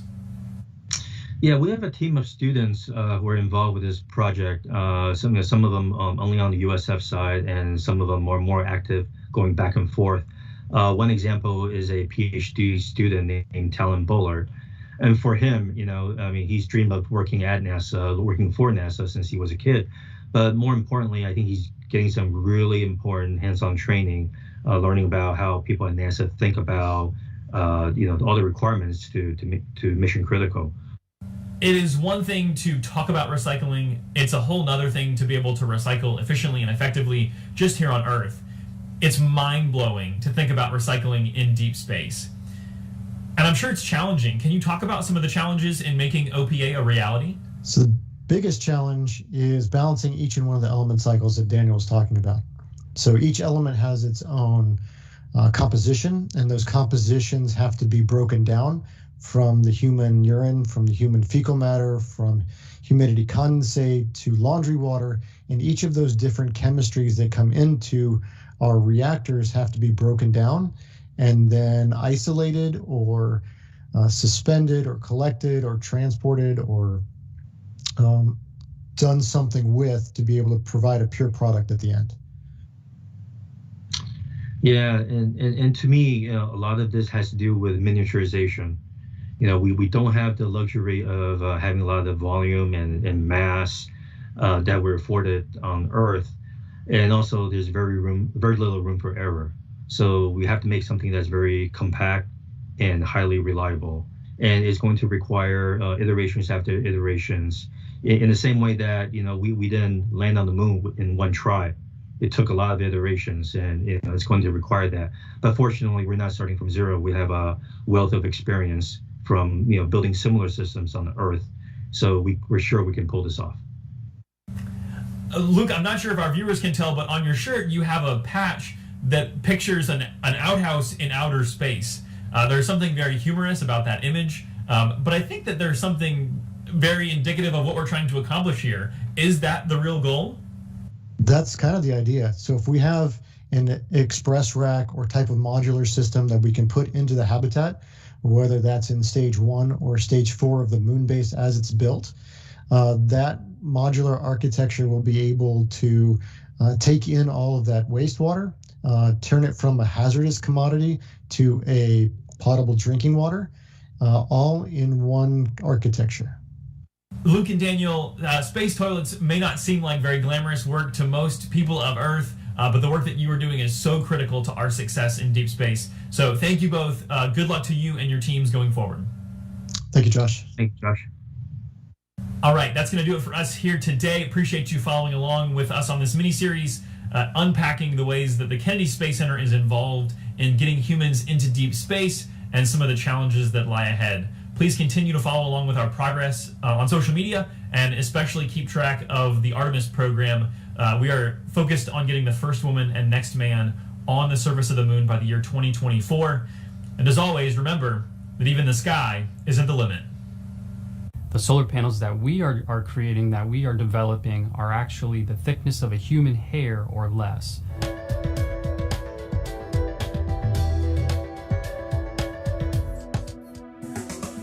Here at NASA, we're working on thin film solar arrays for our spacecraft. As the name suggests, they're very thin, very low mass, very low volume. So these thin film solar panels, to date, we've made them all by hand. We call it touch labor, which, as you can imagine, gets very expensive and it's hard to do in very large areas. So this project, we call it PAPA, Print Assisted Photovoltaic Assembly. And our thought was, can we use robotics and 3D printing to go and assemble these thin film solar panels to both lower cost, get rid of all that touch labor, and enable very large scale production.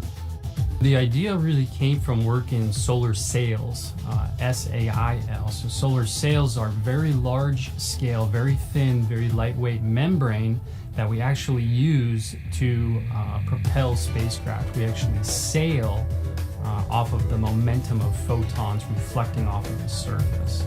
Okay, and as we were working on these solar sails, we realized with advancements in thin film solar cells, now CELL, that there was a natural marriage there, that we can embed these thin flexible solar cells onto these very large scale thin solar sails and make a very large, completely thin film, low mass solar panel for our spacecraft.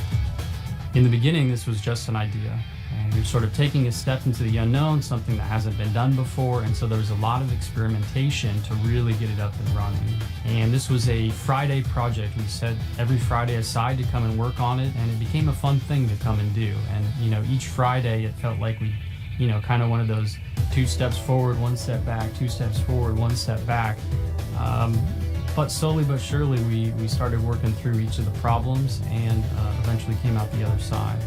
2 really main advantages of these thin film solar panels come at 2 ends of the spectrum. So if you go to the very small spacecraft, satellite the size of a loaf of bread, and you think about putting thick film solar panels on it, you can't fit a lot on there. By the time you fold them up, put them into the volume, you've eaten up all of your resources and don't have much for the payload, the thing you want to go and do.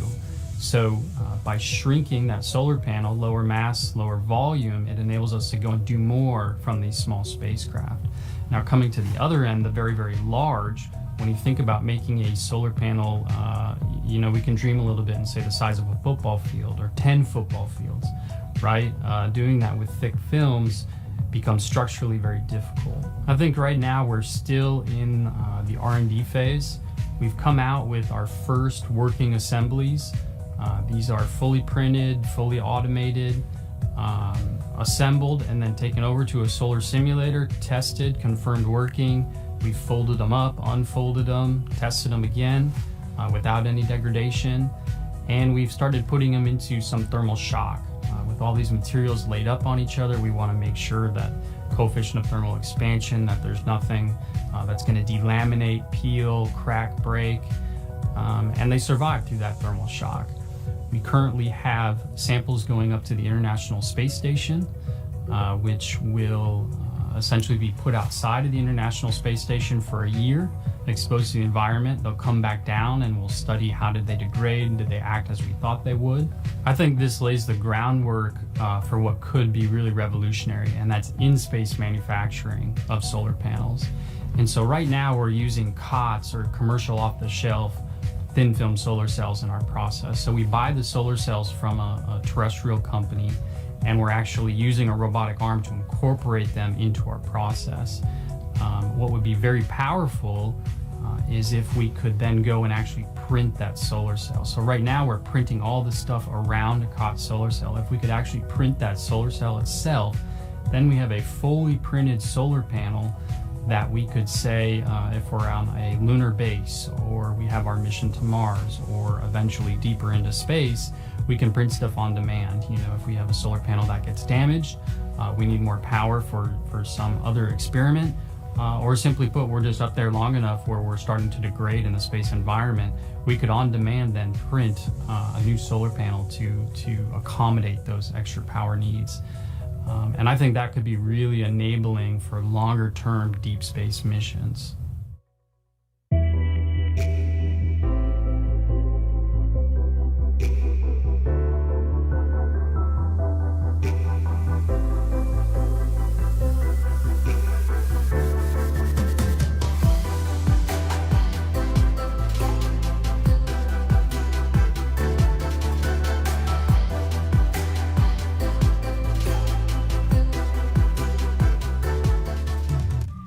Hi, everybody. Since I've been back from space, I've accumulated a lot of fan mail. What a crazy year 2020 has been. But the fan mail still comes in. NASA mission keeps going on. Fan mail's been really important to me. I always make a point to answer my fan mail. I've collected some of my favorites in a photo album. Now, like many of you, I don't come into work physically very often. It has been a year of remote working. I stopped by my office today because I wanted to get some things done, and I hadn't checked my mailbox in 8 months. And so I just walked into a giant stack of mail because clearly all of you guys have still been writing your letters. So I have decided I'm putting off my work for today because hearing from you is way more interesting. So I thought maybe you'd like to join me in reading some of this mail. So let's get started.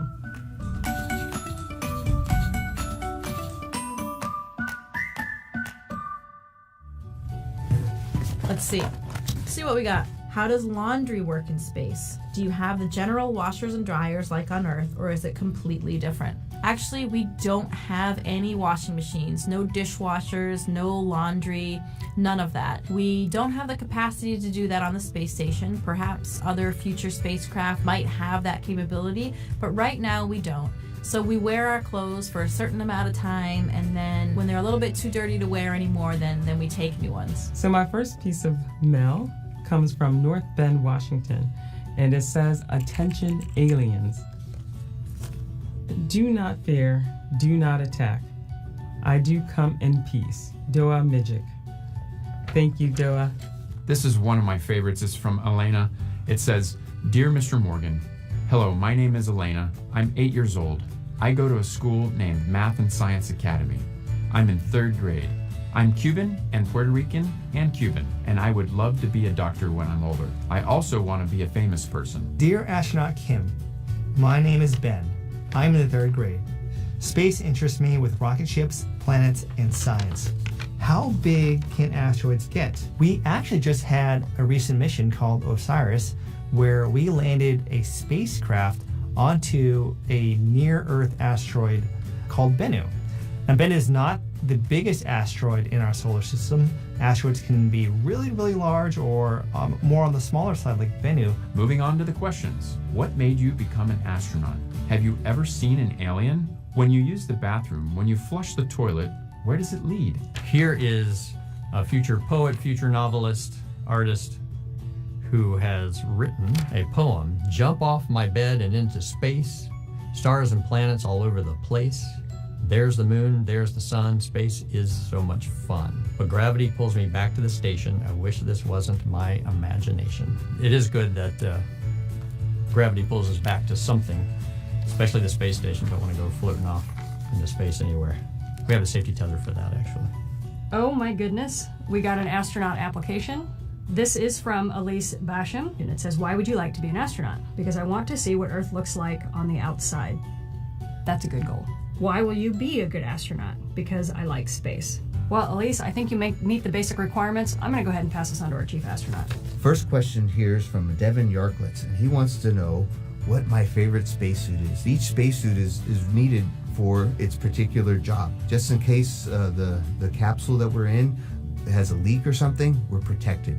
And that's a good thing, because that's what spacesuits do. They protect us. When we go up and down, either on the Space Shuttle or the Soyuz or the new spaceships coming, we have to wear a launch and entry suit. The American launch and entry suit is called ACES. It looks like this, and it's orange. We have a big helmet, and it's pretty big. The Russian on the Soyuz, the Russian spacesuit called Sokol, it is a really neat spacesuit. It's a lot lighter weight, and it fits into the compact area that we get inside the Russian Soyuz spacecraft. If we decide to go outside, we have to wear a spacewalking spacesuit, and we got 2 different types aboard the space station. One is the American Extravehicular Mobility Unit, or the EMU. You can see it right here. It's white. We wear different color stripes depending on who's the EV1 and EV2, so we can tell each other apart, because we all look very similar in the spacesuits. And then the Russians have an Orlan, and I had the chance to go in a Russian spacesuit. It's a lot like the American EMU. So those are 4 different spacesuits plus this flight suit. Great question. This one's one of my favorites. Gives you an idea of how big our spacesuits are. They really are. And I think this astronaut is on an asteroid or maybe the moon. Either way, that's pretty cool. Anyone who wrote one of these fan mail letters from elementary school, they could be the one walking on the moon or walking on an asteroid someday. How long does it take to go back home? How long does the food last? What does it feel like when you're floating? Bye. Hope you enjoyed what you read. Sincerely, Elena. I mean, did this even have postage? Or did the post office just bring it? If you have a moment and could share your advice as an astronaut and successful woman of science to a young girl who cannot stop talking about all the experiments she wants to conduct when she lands on Mars, we would be forever grateful. Well, Ileana, I would say keep up that excitement, and the most important thing is to keep asking questions. Keep that curiosity alive to explore, to study, to learn about science, technology, engineering, math. Follow what it is that you're passionate about. Your dreams can come true. I know that for a fact. Greeting, astronaut Epps. I'm a high school physics and astronomy teacher at Ridgeline High School. I would like to start a wall of astronaut photographs adjacent to the display of my space patch collection. And she has a photo of all the patches that she has on the wall. Well, Emma, as a super teacher, you're continuing to inspire the younger generation. I'd like to thank you for your work. Thank you for the hard tasks that you have. Woo-hoo! To teachers, woo-hoo!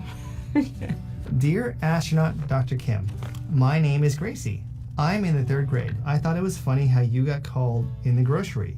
If I got called there, I would go crazy. We went crazy too. I was in the grocery store with my wife when I got the call from the selection committee that I was selected as an astronaut, and it was a very memorable time. Hi, my name is Carolyn. I go to Charlotte Preparatory School in Charlotte, North Carolina. Did you know that my middle name is McLean? Stop. Stop. Stop the film. Track this girl down. Bring her to NASA. Your middle name is McLean. It's spelled the same way. You go to Charlotte Preparatory School. Charlotte's my middle name. And you wrote me on my launch day. Holy cow. Ah, what a beautiful card. It's a unicorn dog. You're more amazing than a dogacorn. That is quite a compliment, Jory. Thank you so much. This is beautiful. Look at this one. This is so colorful and pretty. This one is even on both sides. Look, and has all the planets. Does it have Pluto there? Ah, yeah. After my own heart, there's Pluto at the bottom. Got some real artists out there. This is Lucas, 3rd grade. Did a great job of depicting our entire solar system. I love it because Pluto is still there. Is Pluto a planet, or did Pluto explode? As far as I know, Pluto has not exploded. I think that's it. Thank you so much for the fan mail. It means a lot to us. Thank you, everyone, for your letters. I am so thankful that everybody took the time to write me on this Thanksgiving, and it's going to take me forever to go through all of these, and I love it. Thank you. Thanks for the letters. Thanks for all the questions. Keep them coming. We love it. We love it. It is so nice to see all of this fan mail and to know that everybody is thinking about us here at NASA, especially during the holidays. From the entire astronaut corps, happy Thanksgiving. Happy Thanksgiving. Happy Thanksgiving, everybody. Have a happy holiday and happy Thanksgiving. Happy Thanksgiving. Happy Thanksgiving. Thanks for the mail, and keep it coming. Happy Thanksgiving from Johnson Space Center, everybody.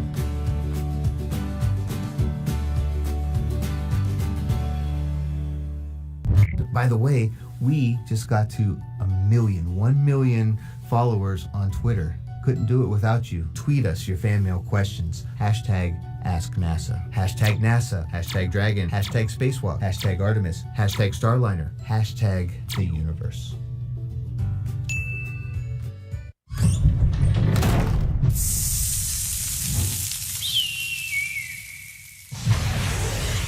We've had people that gotten sick.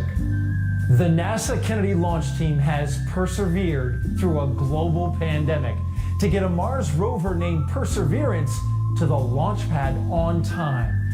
But yeah, Perseverance, what a perfect name. The cloud of doubt the virus cast over the Mars mission and how NASA overcame it.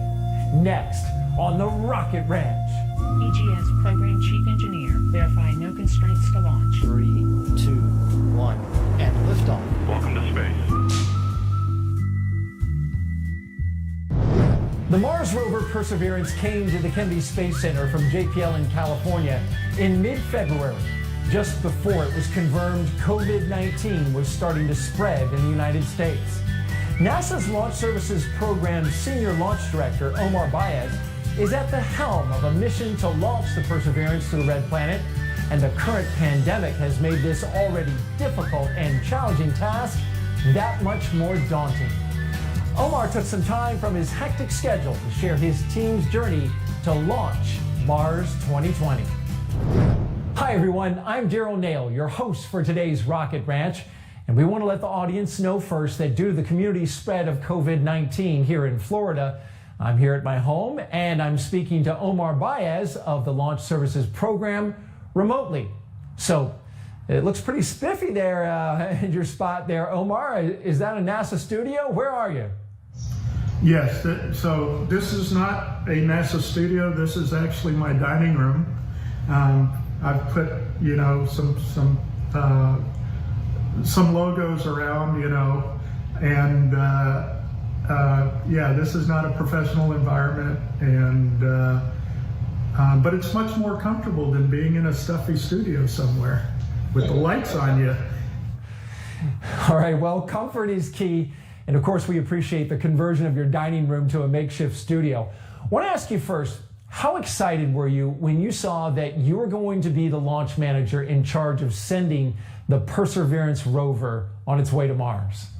So I started seeing this mission come up on our manifest about 5 years ago. And the excitement with the Mars missions is always elevated, especially for me. I was able to get in on the Mars missions, beginning with Sojourner back in the 96-97 time period, followed up with the Spirit and Opportunity mission, where I was launch director on those two, and also with Curiosity when it flew. So I've got a special relationship with Mars. My name's one letter off of that name, Mars, so I enjoy that. It's a cool place to go, and I know it's very hard to do it. And I have respect for everybody that's ever tried to do it. We've had a lot of failures in getting to Mars, and it's not as easy as we make it look. And I'm looking forward to making this one a success too. And we are wishing you great success as well. Currently, Omar, the state of Florida is in the midst of dealing with the COVID-19 pandemic, as you know. Traditionally, it's very important that your launch teams work very closely together. So when did you know that this could impact the Mars 2020 launch? At first, I was in denial that any of this was going to affect us. And then we happened to be working the Solar Orbiter mission, which had a European contingent. And this was back in February when we launched that. And I saw that what the effects of the virus was doing to that team as they came back from Europe during their holiday time. And it was affecting their families and their travel, and Corona wasn't a word we were using in the January, December, February time period. So I didn't know the extent at that time of what it would do to us. And when I saw the country shutting down, I thought for sure, you know, there is no way we're going to be able to continue this. Because we've been through missions where we're limited in people, or we're remote, or we have, we're in a furlough, so we're down to minimal essential people. We did that through the Maven mission to Mars a couple of years ago. We worked through the furlough. We were able to get it done. But this was everybody. Everybody shut down. The airlines are shut down, restaurants. It was hard to imagine that we would be able to do Mars 2020 in Mars in this year. I was seriously thinking Mars would be Mars 2022. Wow. And that's because we can only launch a mission to Mars in about a month-long window every 2 years when Earth and Mars orbits are aligned on the same side of the sun. So what did you do? We worked to get an exemption for Mars 2020, and what that meant is we had to, it was mission essential work only. And so we immediately went through plans on what that would look like. And I think we've read that plan 10 times in the last couple of months. So it's been a learning experience as we go on. At first, you know, you're hearing about this virus, but it's not really here. It's in places like New York or Washington State. And it hadn't hit Florida, it hadn't hit Brevard County. And so there was things that we were doing that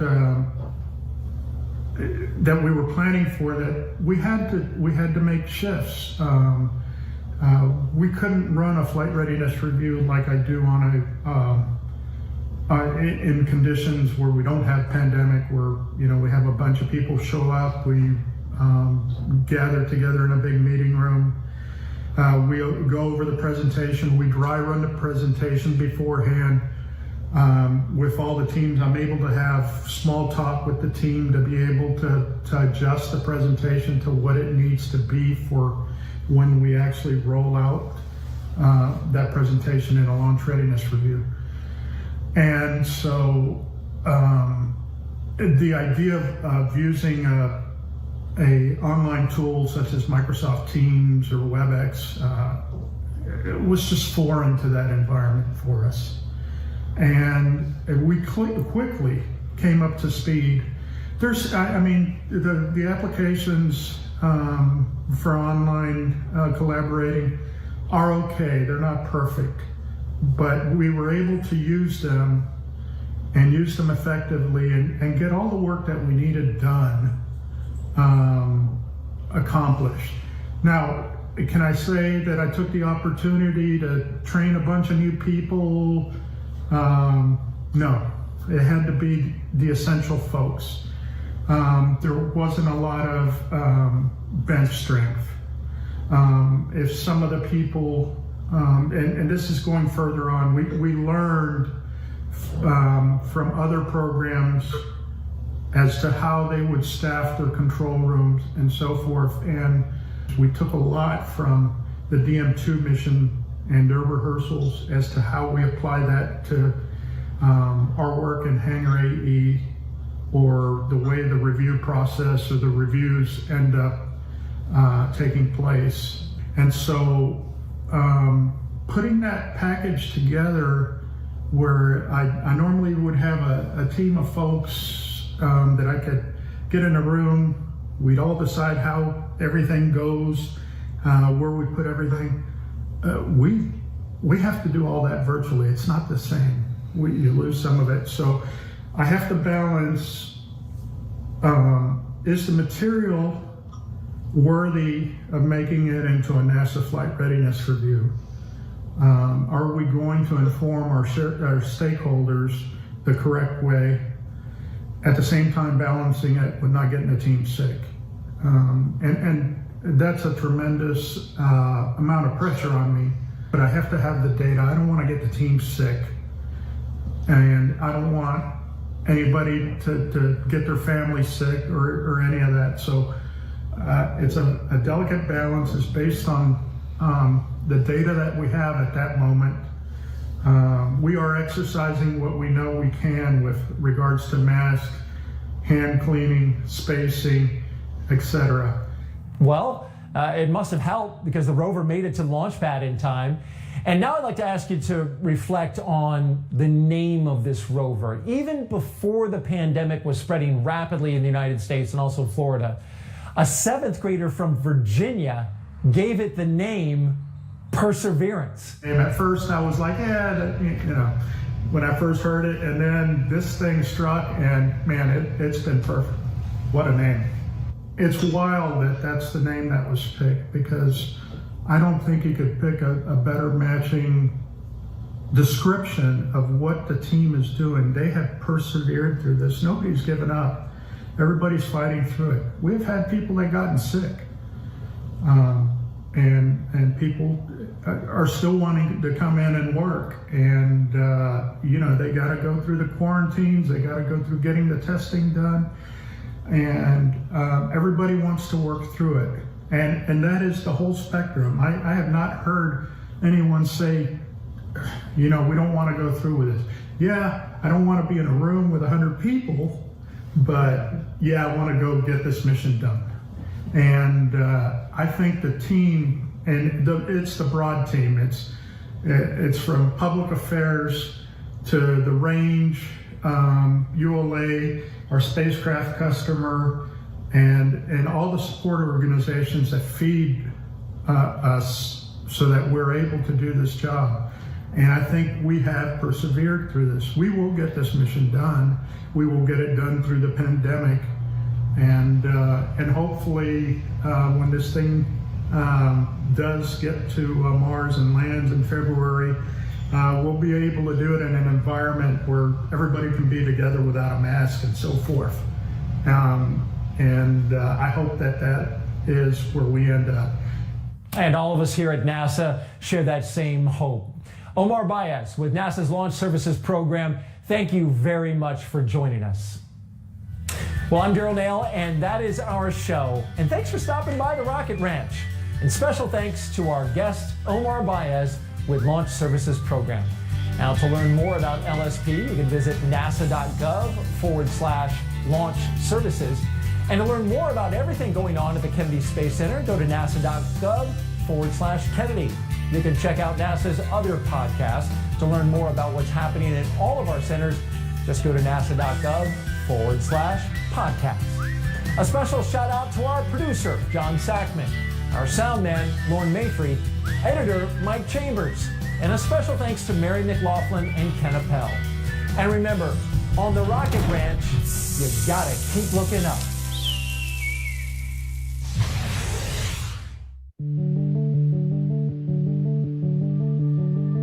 A hurricane is Mother Nature's grandest but most ferocious weather machine. A hurricane is two different things. If you're looking at it from above, from the satellite down, hurricane is a beautiful thing. It's a massive coil of clouds that is rotating, spinning like a top. When I look at images of hurricanes, I go through so many emotions.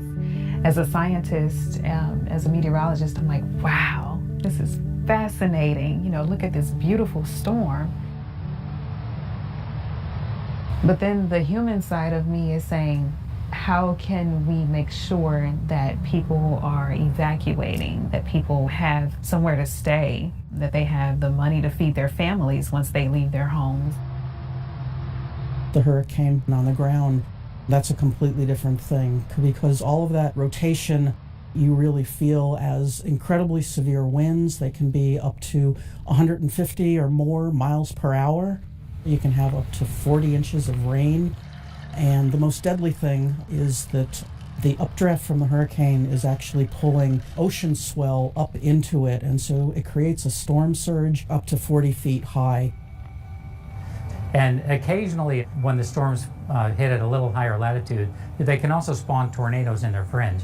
So really the impacts are the wind, the storm surge, the heavy rainfall, and then occasionally severe weather that forms when they move inland. I feel like I got a deeper appreciation for hurricanes when I moved to Galveston, Texas. That entire city, it's almost like the ghosts of the 1900 hurricane are still there, because you see evidence of that storm, that particular famous storm that killed somewhere between 6,000 and 12,000 people. And so that is a very present, thing in the city, even to this day. So that was a Category 4 storm that hit Galveston on September 8th. And there really was not a lot of information about what was happening in the Caribbean before this storm made landfall. And the hurricane hit them totally unprepared, and thousands of people lost their lives, tremendous damage because it surprised everyone. With the onsets of satellites, that will never happen. The first leap forward would have been being able to see the entire planet from space in the first place. Prior to that, how would you know, for example, that a hurricane was coming? It would have been very difficult to know where it was coming, where it was going, how bad it was going to be. So that's one of the dramatic impacts, is satellite data, sort of like your eyes in the sky to make sure that Mother Nature never can surprise you. You know, when I was a child, I loved playing with magnifying glasses because you can zoom in, and see so many fine details. And that's what we can do with the satellites that we have now, particularly the GOES-R series. We're getting 60 times more data now than what we were in the previous series. The first satellites I worked with, the GOES-I through M, which were great satellites, but taking a picture of the globe every 25 minutes, the hurricanes would be like here, and then they're here, and then they're here. And it's not like you're losing track of them, but the difference between that and being able to see, oh, it's swerving, it's curling, oh, it's dying. We take a full disk picture of the entire hemisphere in 5 minutes, but we can also look at smaller areas, and you can scan that once every 30 seconds. You get to see as the hurricane eye wall was forming, you can see that actually forming in real time. The Earth looks alive. It looks like a living thing. So the polar orbiting satellites complement the geostationary. Since the geostationary, like 24,000 miles up, while they get great pictures, it's really hard to measure what is the state of the atmosphere from that distance. So the polar orbiting are basically flying a little over 500 miles up. And when you're at that altitude, you can sense what's in the atmosphere to a lot higher resolution.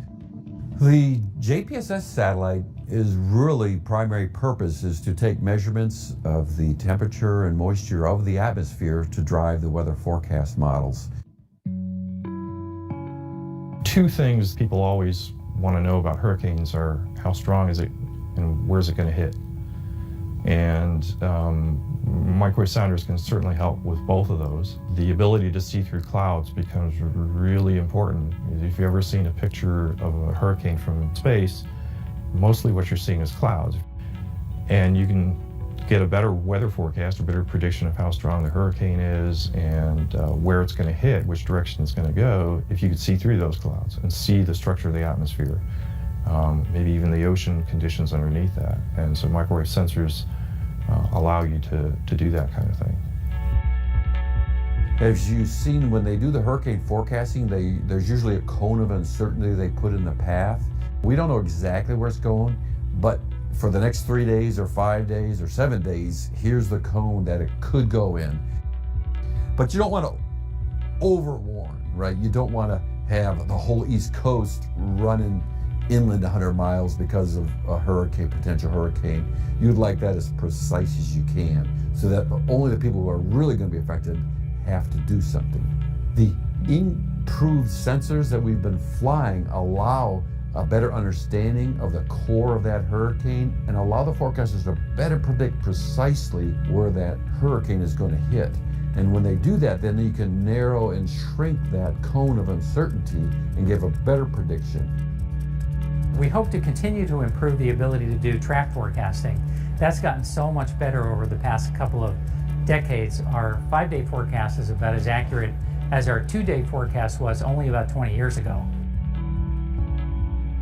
And increasingly, people are listening to the forecasts that they get from meteorologists. They have increased confidence. They see the improvement in forecasts as it relates to hurricanes over the last couple of decades. And when a hurricane watch or hurricane warning goes into effect, people take notice and they take action. And that's really encouraging to see.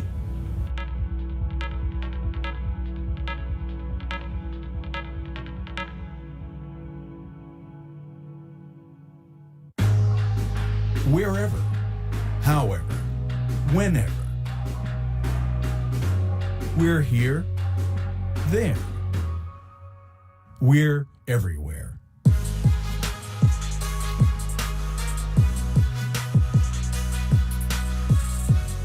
NASA Space Communications and Navigation. Exploration enabled.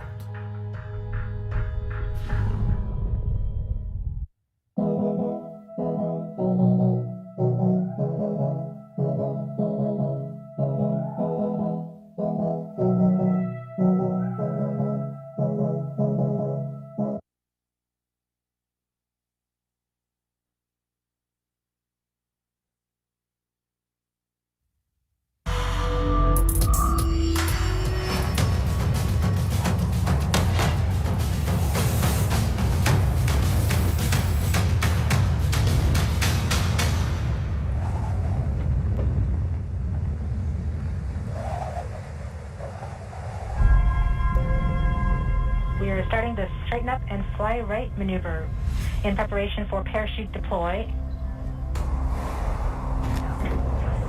The navigation has confirmed that the parachute has deployed and we are seeing significant deceleration. Skycrane maneuver has started.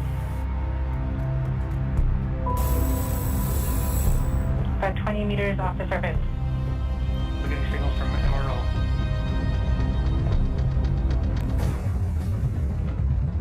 Touchdown confirmed. Perseverance safely